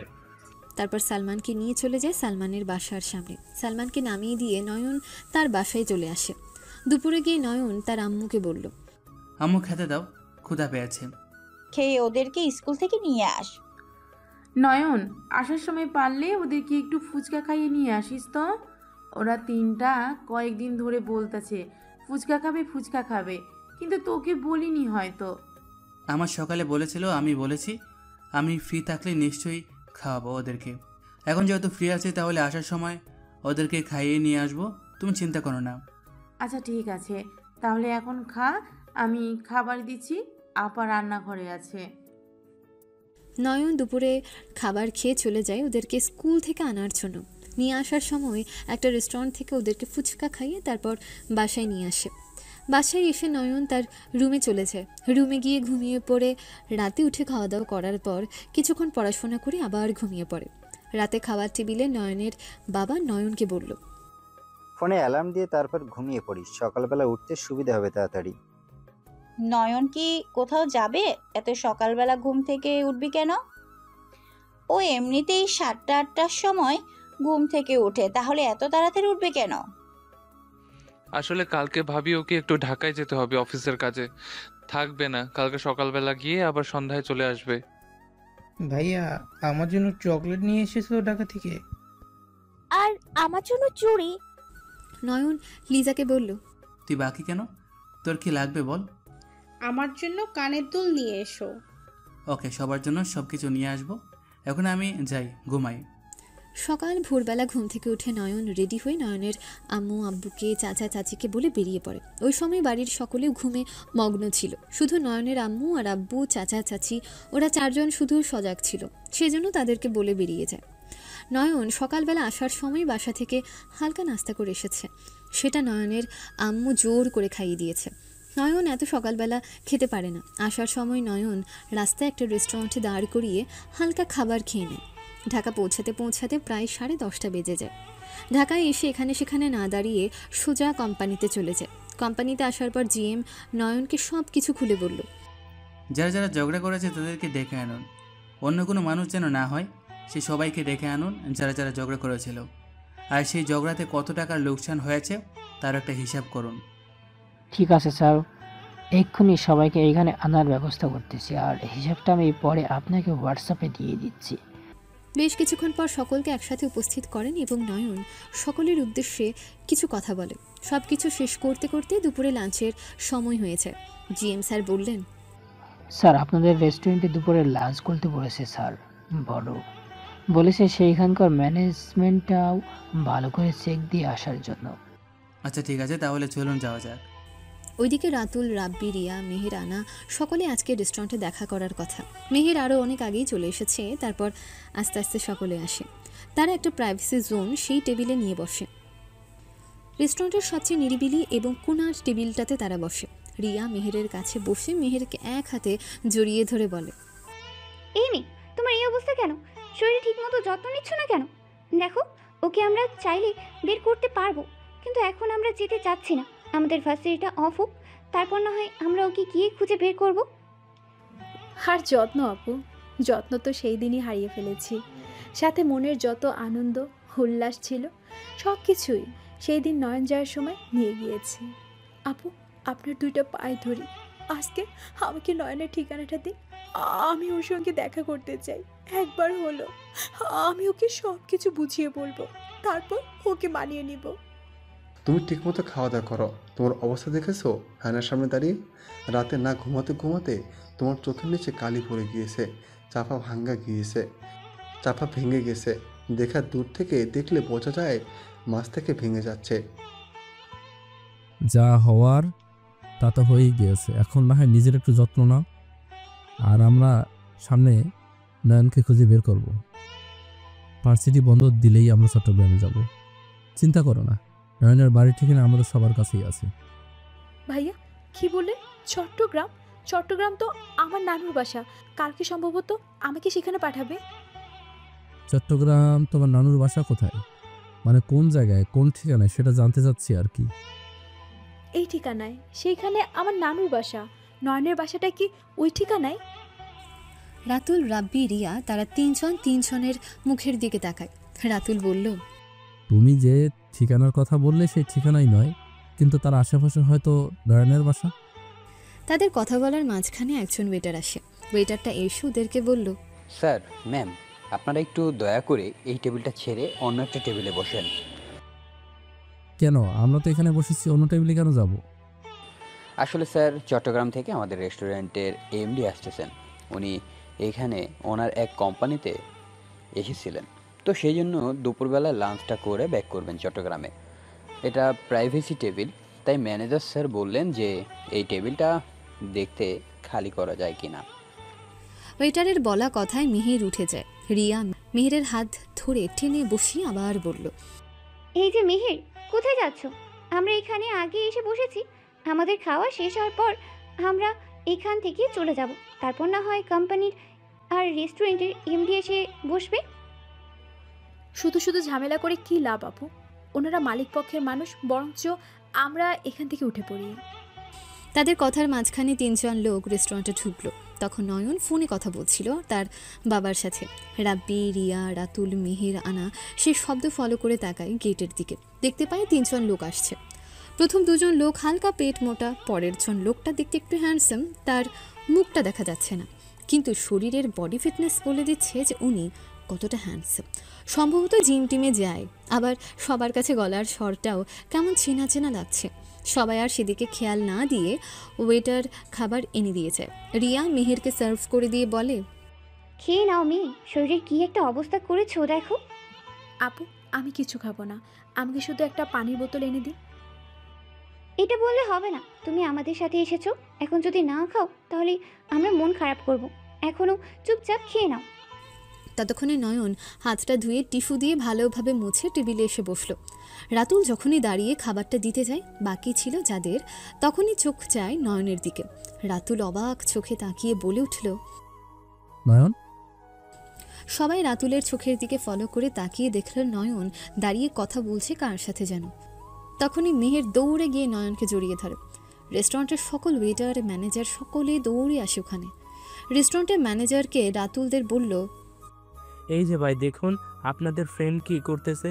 উনি কিন্তু আমাদের রেস্টুরেন্টের ওনার, ওনার সাথে এমন করতেছেন কেন? ওনাকে তাড়াতাড়ি নিয়ে আসুন, উনি কিন্তু খুব রাগী। রাতুল, রিয়া, রাব্বি, আনা সকলের যেন আশ্চর্য বনে যায়। নয়ন কোম্পানির ওনার, আবার রেস্টুরেন্টের ওনার, কি করে সম্ভব? গ্রামের ছেলে। আচ্ছা, এই রেস্টুরেন্টটা আপনাদের মালিক নয়ন সে কবে কিনেছে? কবে কিনেছে মানে? এই কম রেস্টুরেন্ট তো ওনার ফার্স্ট থেকেই ম্যানেজার করে আসছেন। এই রেস্টুরেন্ট ওনার এখানে তৈরি করেছে প্রথম থেকেই। এতক্ষণে সবার চোখ যায় নয়ন এবং মেহেরের দিকে। রেস্টুরেন্ট ভর্তি মানুষ ওদের দুজনের দিকে তাকিয়ে আছে। নয়ন মেহেরকে ছাড়িয়ে তারপর মেহেরকে নিয়ে ওদের ওই টেবিলে বসায়। তার মধ্যে জিএমকে বলে আসে, আমার কিছু পুরনো ফ্রেন্ড, আপনারা শুরু করুন, আমি আসছি। ঠিক আছে স্যার, আপনি যান, আমরা এখানে আসি। নয়ন ওদের কাছে যাওয়ার পর একে একে সকলে এসে নয়নকে জড়িয়ে ধরে। তারপর নয়ন বলল, তোরা এখানে কি করিস? মানে আজকে না শুক্রবার, তোরা বের হয়েছিস যে? আগে বল, তুই এখানে কি করছিস? সকালে এসেছিলাম কোম্পানির একটা কাজে, এখন আবার ফিরতে হবে। এখানে লাঞ্চ করে তারপর ব্যাক করব। সেদিন না বলে চলে গিয়েছিলি কেন? তোর কি একবারও আমাদের কথা মনে হয়নি? বাড়িতে আম্মু কান্নাকাটি করছিল, আর তোদেরকে তো চিঠি লিখে ঠিকানা দিয়েও গিয়েছিলাম যে তোরা এখানে চলে আসিস। আর এই মেয়ের এই অবস্থা কেন? আর ও আমাকে জড়িয়ে ধরলো কেন? তোদের সাথেই বা ওর কিসের সম্পর্ক? রাতুল, রাব্বি, রিয়া ওরা তিনজন নয়নকে টেনে সাইডে নিয়ে যায়। মেয়েটাকে তুই ফার্স্টেও দেখেছিলি আর আজকেও দেখতেছোস, কতটা পরিবর্তন মেয়েটার মাঝে দেখতে পেয়েছিস। তুই যেদিন চলে গিয়েছিস তার 2 দিন পর এসে আমাদের সামনে কি কান্নাকাটি, না খেয়ে না ঘুমিয়ে ঠিক মতো ভার্সিটিতে না আসে। দেখ কি এক অবস্থা হয়েছে। তুই যেদিন চলে গিয়েছিলি সেদিন ওর মনের সব সুখ বিলাস নিয়ে গিয়েছিলি তোর সাথে করে। এ তো হলে বিয়ে করে নিক, সমস্যা কি? বর এসে সামনে নেবে, তখন আর এমন লাগবে না। ওকে বলে দিস তাড়াতাড়ি জন্য বিয়ে করে নেয়, এসবের সময় নষ্ট না করে। নয়ন, মেয়েটাকে আর একটা সুযোগ দে ভাই। মেয়েটা প্রত্যেক দিন এসে কান্নাকাটি করে তোর জন্য, তোর ঠিকানাটা দেওয়ার জন্য, শুধু তোকে একবার দেখার জন্য। তুই যখন ভালোবেসেছিলি তখন ও তোর সাথে প্রতিশোধ নিয়েছিল, আর এখন ও যখন ভালোবেসেছে তখন তুই ওকে ফিরিয়ে দিস না, ওকে নিয়ে নে তোর কাছে।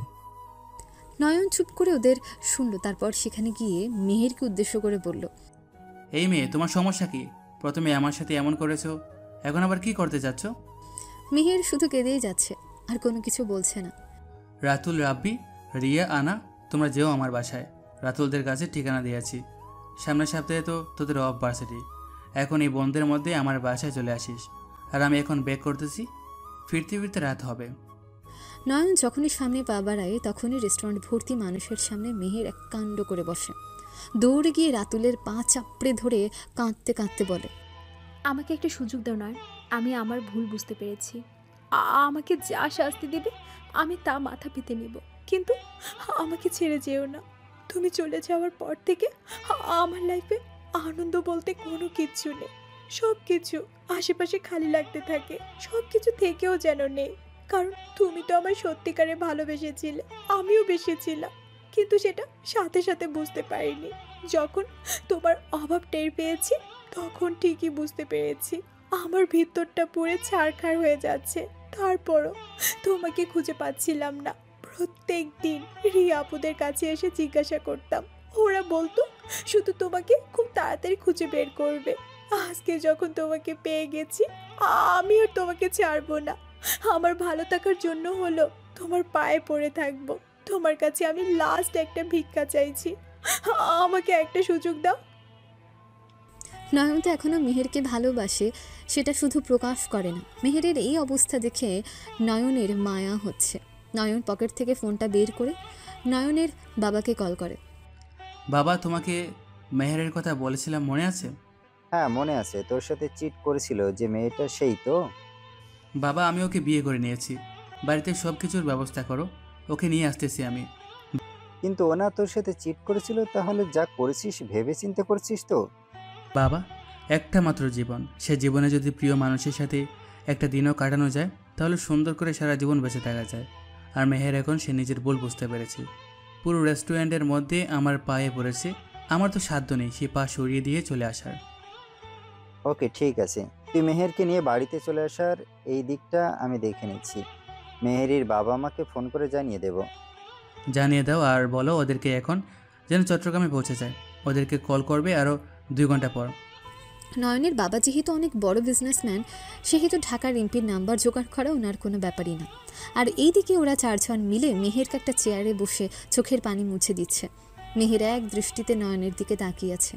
কালো প্যান্ট, সাদা শার্ট, কালো ব্লেজার, কালো বুট, সব কিছু মিলিয়ে ছেলেটাকে যেন এক অসম্ভব রকমের সুন্দর লাগছে। মুখটা গম্ভীর করে কিছু বলে যাচ্ছে কারো সঙ্গে ফোনে, কিন্তু সেটা শুনতে পারছে না মেহের। এবং ওর সাথের মানুষরা কথা শেষ করে নয়ন মেহেরের কাছে আসে। মেহের চেয়ারে বসা ছিল আর নয়ন হাঁটু গেড়ে বসল। কি বলবো তোমায়, বুঝতেছি না। এখন আমার কি বলা উচিত সেটাও বুঝতে পারছি না। এখন তুমি বলো আমি কি করতে পারি, বলো। আমায় একটা সুযোগ দাও, আমি কথা দিচ্ছি আর কখনো তোমাকে অভিযোগ করার সুযোগই দিব না। শুধু একটা বার সুযোগ দাও আমায়। সেই সুযোগটা তোমায় কিভাবে দিতে পারি বলো। মেহের মনে মনে ভাবলো নয়নকে বিয়ের কথা বললে যদি রেগে যায়, কিন্তু মেহের তো নয়নকে ছাড়া বাঁচবে না। সেটা এতদিনে দুঃখে দুঃখে মরেছে, এখন তো নয়নকে কাছে পেয়েও যদি না পায় তাহলে তো একেবারে শেষ হয়ে যাবে। নয়ন বলে উঠল রাব্বি রাতুলকে। রাতুল, এখান থেকে কাজী অফিস কতটুকু দূরে? রাতুল, রাব্বি, রিয়া, আনা, মেহের ওরা সকলেই অবাক হয়ে যায়। তারপর সে অবাকের রেশ কাটিয়ে রাতুল বলল, আচ্ছা ঠিক আছে, তাহলে চলো এখনই। মেহেরের দিকে তাকিয়ে ওকে ইশারা করে জিজ্ঞাসা করলো, বিয়ে করতে কোনো সমস্যা আছে আমায়? মেহের 2 দিকে মাথা নাড়িয়ে না বুঝালো, মানে মেহেরের কোনো সমস্যা নেই নয়নকে বিয়ে করতে। ভালো করে ভেবে নাও, ফ্যামিলি ছেড়ে থাকতে পারবে আমার সাথে? তোমার বাবা মা, ভাই বোন সকলকে ছাড়া আমার সঙ্গে আসতে পারবে? মেহের এবার উপর নিচ মাথা ঝুঁকিয়ে সম্মতি জানায়। তখনই রিয়া নয়নকে উদ্দেশ্য করে বলল, নয়ন, তোর ফ্যামিলি ওকে মেনে নেবে? যা করেছিস ভেবে চিন্তে করতেছিস তো? পরে যদি এগুলো নিয়ে সমস্যা হয় তাহলে তো মনে হয় মেহের ওর ফ্যামিলিকে ছেড়ে তোর সঙ্গেই যাবে। যদি তোর ফ্যামিলি ওকে মেনে না নেয় তাহলে কি করবে? তখন তোর বাসায় গিয়ে উঠবো আমার বউ নিয়ে। কি খাওয়াতে পারবি না তখন? ফাইজলামি করিস না তো, আমি সিরিয়াস প্রশ্ন করেছি। আমিও তো সিরিয়াসভাবে উত্তর দিলাম, আমার ফ্যামিলি যদি না মানে তাহলে তোর বাসায় চলে আসবো, তখন তুই খাওয়াবে। রেস্টুরেন্ট থেকে বের হওয়ার সময় জিএমকে নয়ন বলল, একটু আসুন তো আমাদের সাথে, বিয়ে করব, সাক্ষী লাগবে। স্যার বড় স্যার জানলে তো আমার চাকরিটা নট আউট করে দিবে। এত কথা বলেন কেন আপনারা? বাবার সাথে আমার সব কথা হয়েছে, আপনার কোনো কিছুই হবে না, আপনি শুধু আসুন। ওরা সবাই আর কোনো কিছু না বলে সোজা চলে যায় নয়নের সঙ্গে কাজী অফিসে। 6 কবুলের মাধ্যমে তাদের দুজনের জীবন এক হয়ে গেল। বিয়ে করানো শেষ হওয়ার পর সকলকে আবার রেস্টুরেন্টের এনে ট্রিট দেয় নয়ন। মেহেরকে নিজের পাশে বসিয়ে নিজের হাতে খাইয়ে দেয়। রাব্বি ঠাট্টা করে বলল, এখন এত ভালোবাসা কোন থেকে আসছে? প্রথমত ওকে ছেড়ে এই শহর ছেড়ে চলে গিয়েছিলি, এখন চেয়েছে সেই জন্য, তখন ও চায়নি আমায়। আমিও আমার বাসায় ফিরে গিয়েছিলাম, বাবা একা অফিস সামলাতে হিমশিম খেত। আর তোর কি মনে হয় আমি ওকে এত সহজে ছেড়ে দিতাম? আমি তো আমার নিজেকে প্রতিষ্ঠিত করছিলাম। ঠিক 2 বছর পর ওর সামনাসামনি হতাম, রাজি না হলে ওর বাসা থেকে তুলে নিয়ে যেতাম। এখন অবশ্য আমার এত কিছু করা লাগেনি, আবার 2 বছর অপেক্ষা করা হয়নি। মেহের নয়নের দিকে অবাক চোখে তাকিয়ে থাকে। এবার আর নিজের চোখের জল ধরে রাখতে না পেরে হামাও করে কেঁদে নয়নের বুকে জড়িয়ে ধরে নয়নকে। এই মেহের, কাঁদবে না, একদম কাঁদবে না, তোমাকে কাঁদার জন্য মানায় না। দোস্ত, আমি এখন উঠি, চট্টগ্রাম পৌঁছাতে পৌঁছাতে আমার রাত 10টা বাজবে। রাতুল সবার সঙ্গে কুশল বিনিময় শেষ করে গাড়িতে উঠে বসে। পাশের ড্রাইভিং সিটে মেহেরকে বসিয়ে দেয়। দোস্ত, তোর বিবাহিত জীবন সুখের হোক। আর এই যে নয়ন ভাইয়া, আমার বান্ধবীকে কিন্তু কষ্ট দেওয়া যাবে না। কেউ জেনে বুঝে কি নিজের ক্ষতি করে? পাগল নিজেও তো সেটা করে না, আর আমি তো একজন সুস্থ সবল মানুষ, আমি কি করে আমার নিজেকে ক্ষতি করব? মেহের শুধু নয়নের কথাগুলো শুনে আর নয়নের দিকে তাকিয়ে থাকে, আর মনে মনে ভাবে এই মানুষটাকে সে জীবন থেকে তাড়িয়ে দিয়েছিল কয়েকদিন আগে, আর আজকে তাদের ভালোবাসাও পূর্ণতা পেয়েছে। নয়ন গাড়ি ছেড়ে দেয় চট্টগ্রামের উদ্দেশ্যে। রাত 8টায় তারা চট্টগ্রাম শহরের কাছাকাছি পৌঁছায়। চট্টগ্রামে ঢোকার আগে গাড়ি থামিয়ে হালকা নাস্তা করে নেয় তারা দুজন। ঠিক 9:30টায় তারা নয়নের বাসার সামনে এসে নামে গাড়ি থেকে। মেহের গাড়ি থেকে নেমে দেখলো একটা বড় দোতলা ডুপ্লেক্স বাড়ি। বাড়ির সামনে 2 পাশে বাগান রয়েছে ফুলের, যেগুলো দেখতে ভারী সুন্দর, চোখে আরও বাড়িয়ে তোলে। নয়ন গাড়ি থেকে নেমে মেহেরের পাশে দাঁড়ায়। মেহের ভয় পাচ্ছে সেটা নয়ন বুঝতে পারে। তারপর নয়ন মেহেরকে উদ্দেশ্য করে বলল, চলো আমার সাথে, আমার বাড়ির মানুষ অতটাও খারাপ না, গেলেই বুঝতে পারবে, এখন চলো। মেহের মাথা নাড়িয়ে নয়নের সাথে পা মিলিয়ে দরজার সামনে আসার পর দেখতে পায় বাড়ির প্রত্যেকটি সদস্য মেহের এবং নয়নের জন্য অপেক্ষা করছিল। নয়ন মেহেরকে দরজার সামনে দাঁড় করিয়ে যখনই কিছু বলতে যাবে তখনই নয়নের মা বলল, চুপ, কোনো কথা বলবি না। আমাদের কাউকে না জানিয়ে বিয়ে করে নিয়েছিস, এখন আর কোনো কিছু শুনতে চাই না। তোমার নাম কি মা? আন্টি, আমার নাম মেহের। আর আমাকে আন্টি বলে ডাকতেছো? আম্মু বলে ডাকবে এখন থেকে, মনে থাকে যেন। ঠিক আছে আম্মু। মেহের আর নয়নকে বরণ করে ঘরে তোলে। ঘরের ভেতর ঢুকে মেহের টাসকি খেয়ে যায়, কারণ মেহেরের বাবা মা বোন সকলে এখানে বসে আছে। তাহলে এতদিনে এটাই কারণ ছিল, নয়নের জন্যই এই অবস্থা করেছিস নিজের, তাই তো? মেহের কিছু বলে না। মেহেরকে চুপ করে থাকতে দেখে মেহেরের বাবা বলে উঠল, তুই আমাদেরকে একবার বলে দেখতি, আমি রাতুলের সঙ্গে কথা বলে নয়নের ফ্যামিলির সাথে যোগাযোগ করে সবকিছু ঠিক করে নিতাম আরও আগেই। আচ্ছা বেয়াই, বাদ দেন ওদেরকে, অনেক দূর থেকে এসেছে জার্নি করে, ওরা রুমে যাক। এখন ভুল করে ফেলেছে, এখন আর ওদেরকে বকে লাভ নেই, সেজন্য মেনে নিন। না মেনে আর কি করব, বেয়াই, মেনেই তো নিতেই হবে। আপু, তুই এতদিন তাহলে নয়ন ভাইয়ের জন্য এভাবে থাকতি, তাই তো? নয়ন আর কাউকে কোনো কিছু বলতে না দিয়ে মেহেরের হাত ধরে সোজা নিজের রুমে চলে যায়। মেহেরের বাবা মা বোনকে থাকার জন্য রুমের ব্যবস্থা করে দেয় নয়নের চাচা। ফ্রেশ হয়ে আসো। আমি তো কোনো জামা কাপড় আনিনি, পরবো কি? তুমি ফ্রেশ হতে যাও, জামা কাপড় আমি দিচ্ছি। মেহের আর কোনো কিছু না বলে রাতুলের কথা শুনে সোজা চলে যায় ফ্রেশ হতে। মেহের যখন গোসল করছিল তখন নয়ন দরজার মধ্যে টোকা দিয়ে মেহেরকে নয়নের একটা ট্রাউজার এবং একটা টি-শার্ট দেয়। মেহের এগুলো পরে খুবই ইতস্তত বোধ করছিল, কারণ মেহের একটু রাগী হলেও এসব জামা কাপড় পরতো না, সবসময় গোল জামা বা থ্রি-পিস পরতো। সেই বিষয়টা নয়নের অনেক ভালো লাগতো। এখন তো প্রায় 11টার উপরে বাজে, সেজন্য আর লিজের কাছে যায়নি। হয়তো তারা ঘুমিয়ে পড়েছে আর নয়তো পড়তেছে। আজকে রাতটা এগুলো পরে কভার করে নাও, কালকে তোমার জন্য শপিং করে নিয়ে আসবো। রাতে ঘুমানোর সময় মেহের বিছানায় গিয়ে শোয়। নয়ন মেহেরের পাশে শুয়ে পড়ে। নয়ন শোয়ার পরপরই মেহের নয়নকে জড়িয়ে ধরে। নয়ন, কখনো ছেড়ে যেও না, নিঃস্ব হয়ে যাব, শেষ হয়ে যাব একেবারে। তোমায় ছাড়া বাঁচতে পারবো না। খুব ভালোবাসি, অনেক বেশি ভালোবাসি। এই পৃথিবীতে যতদিন বেঁচে থাকবো ততদিন তোমার সাথে বাঁচবো। তুমি ছাড়া আর দ্বিতীয় কোনো নারী আমার জীবনে ঠাঁই পাবে না। কথা দিলাম আজকে তোমায় আমি। মেহের নয়নকে আরও শক্ত করে জড়িয়ে ধরে, নয়নের বুকে মাথা রাখে। বউ, তোমায় খুব আদর করতে ইচ্ছা করতেছে। মেহের কোনো কিছু বলে না, লজ্জায় মুখ লুকায় নয়নের বুকে। নয়ন বুঝতে পারে মেহেরও এটাই যাচ্ছে, তাই নয়ন আর দেরি না করে মেহেরের দুই ঠোঁটের মধ্যে নয়নের ঠোঁট বসিয়ে দেয়। আস্তে আস্তে ঠোঁট থেকে গালে, মুখে, গলায়, তারপর সারা শরীরে অসম্ভব রকমের চুমু দিতে থাকে। একসময় মেহেরের সমস্ত জামা কাপড় এক এক করে খুলে ফেলে দেয়। হারিয়ে যায় তারা অন্য এক জগতে। শেষ রাতে মেহের নয়নের বুকে মাথা রেখে নয়ন মেহেরকে বলল, খুব ভালোবাসি বউ, কখনো ছেড়ে যায় না আমায়। নিঃস্ব হয়ে যাব তোমায় ছাড়া। ভালোবাসি বউ। ভালোবাসি তোমায় খুব। এই দেহে প্রাণ থাকতে কেউ আলাদা করতে পারবে না, একমাত্র আল্লাহ ছাড়া আর কেউ আমাদের আলাদা করতে পারবে না। নয়ন মেহেরের কপালে শব্দ করে একটা চুমু খায়। অবশেষে তাদের ভালোবাসাও পূর্ণতা পেল। এক অহংকারী মেয়ের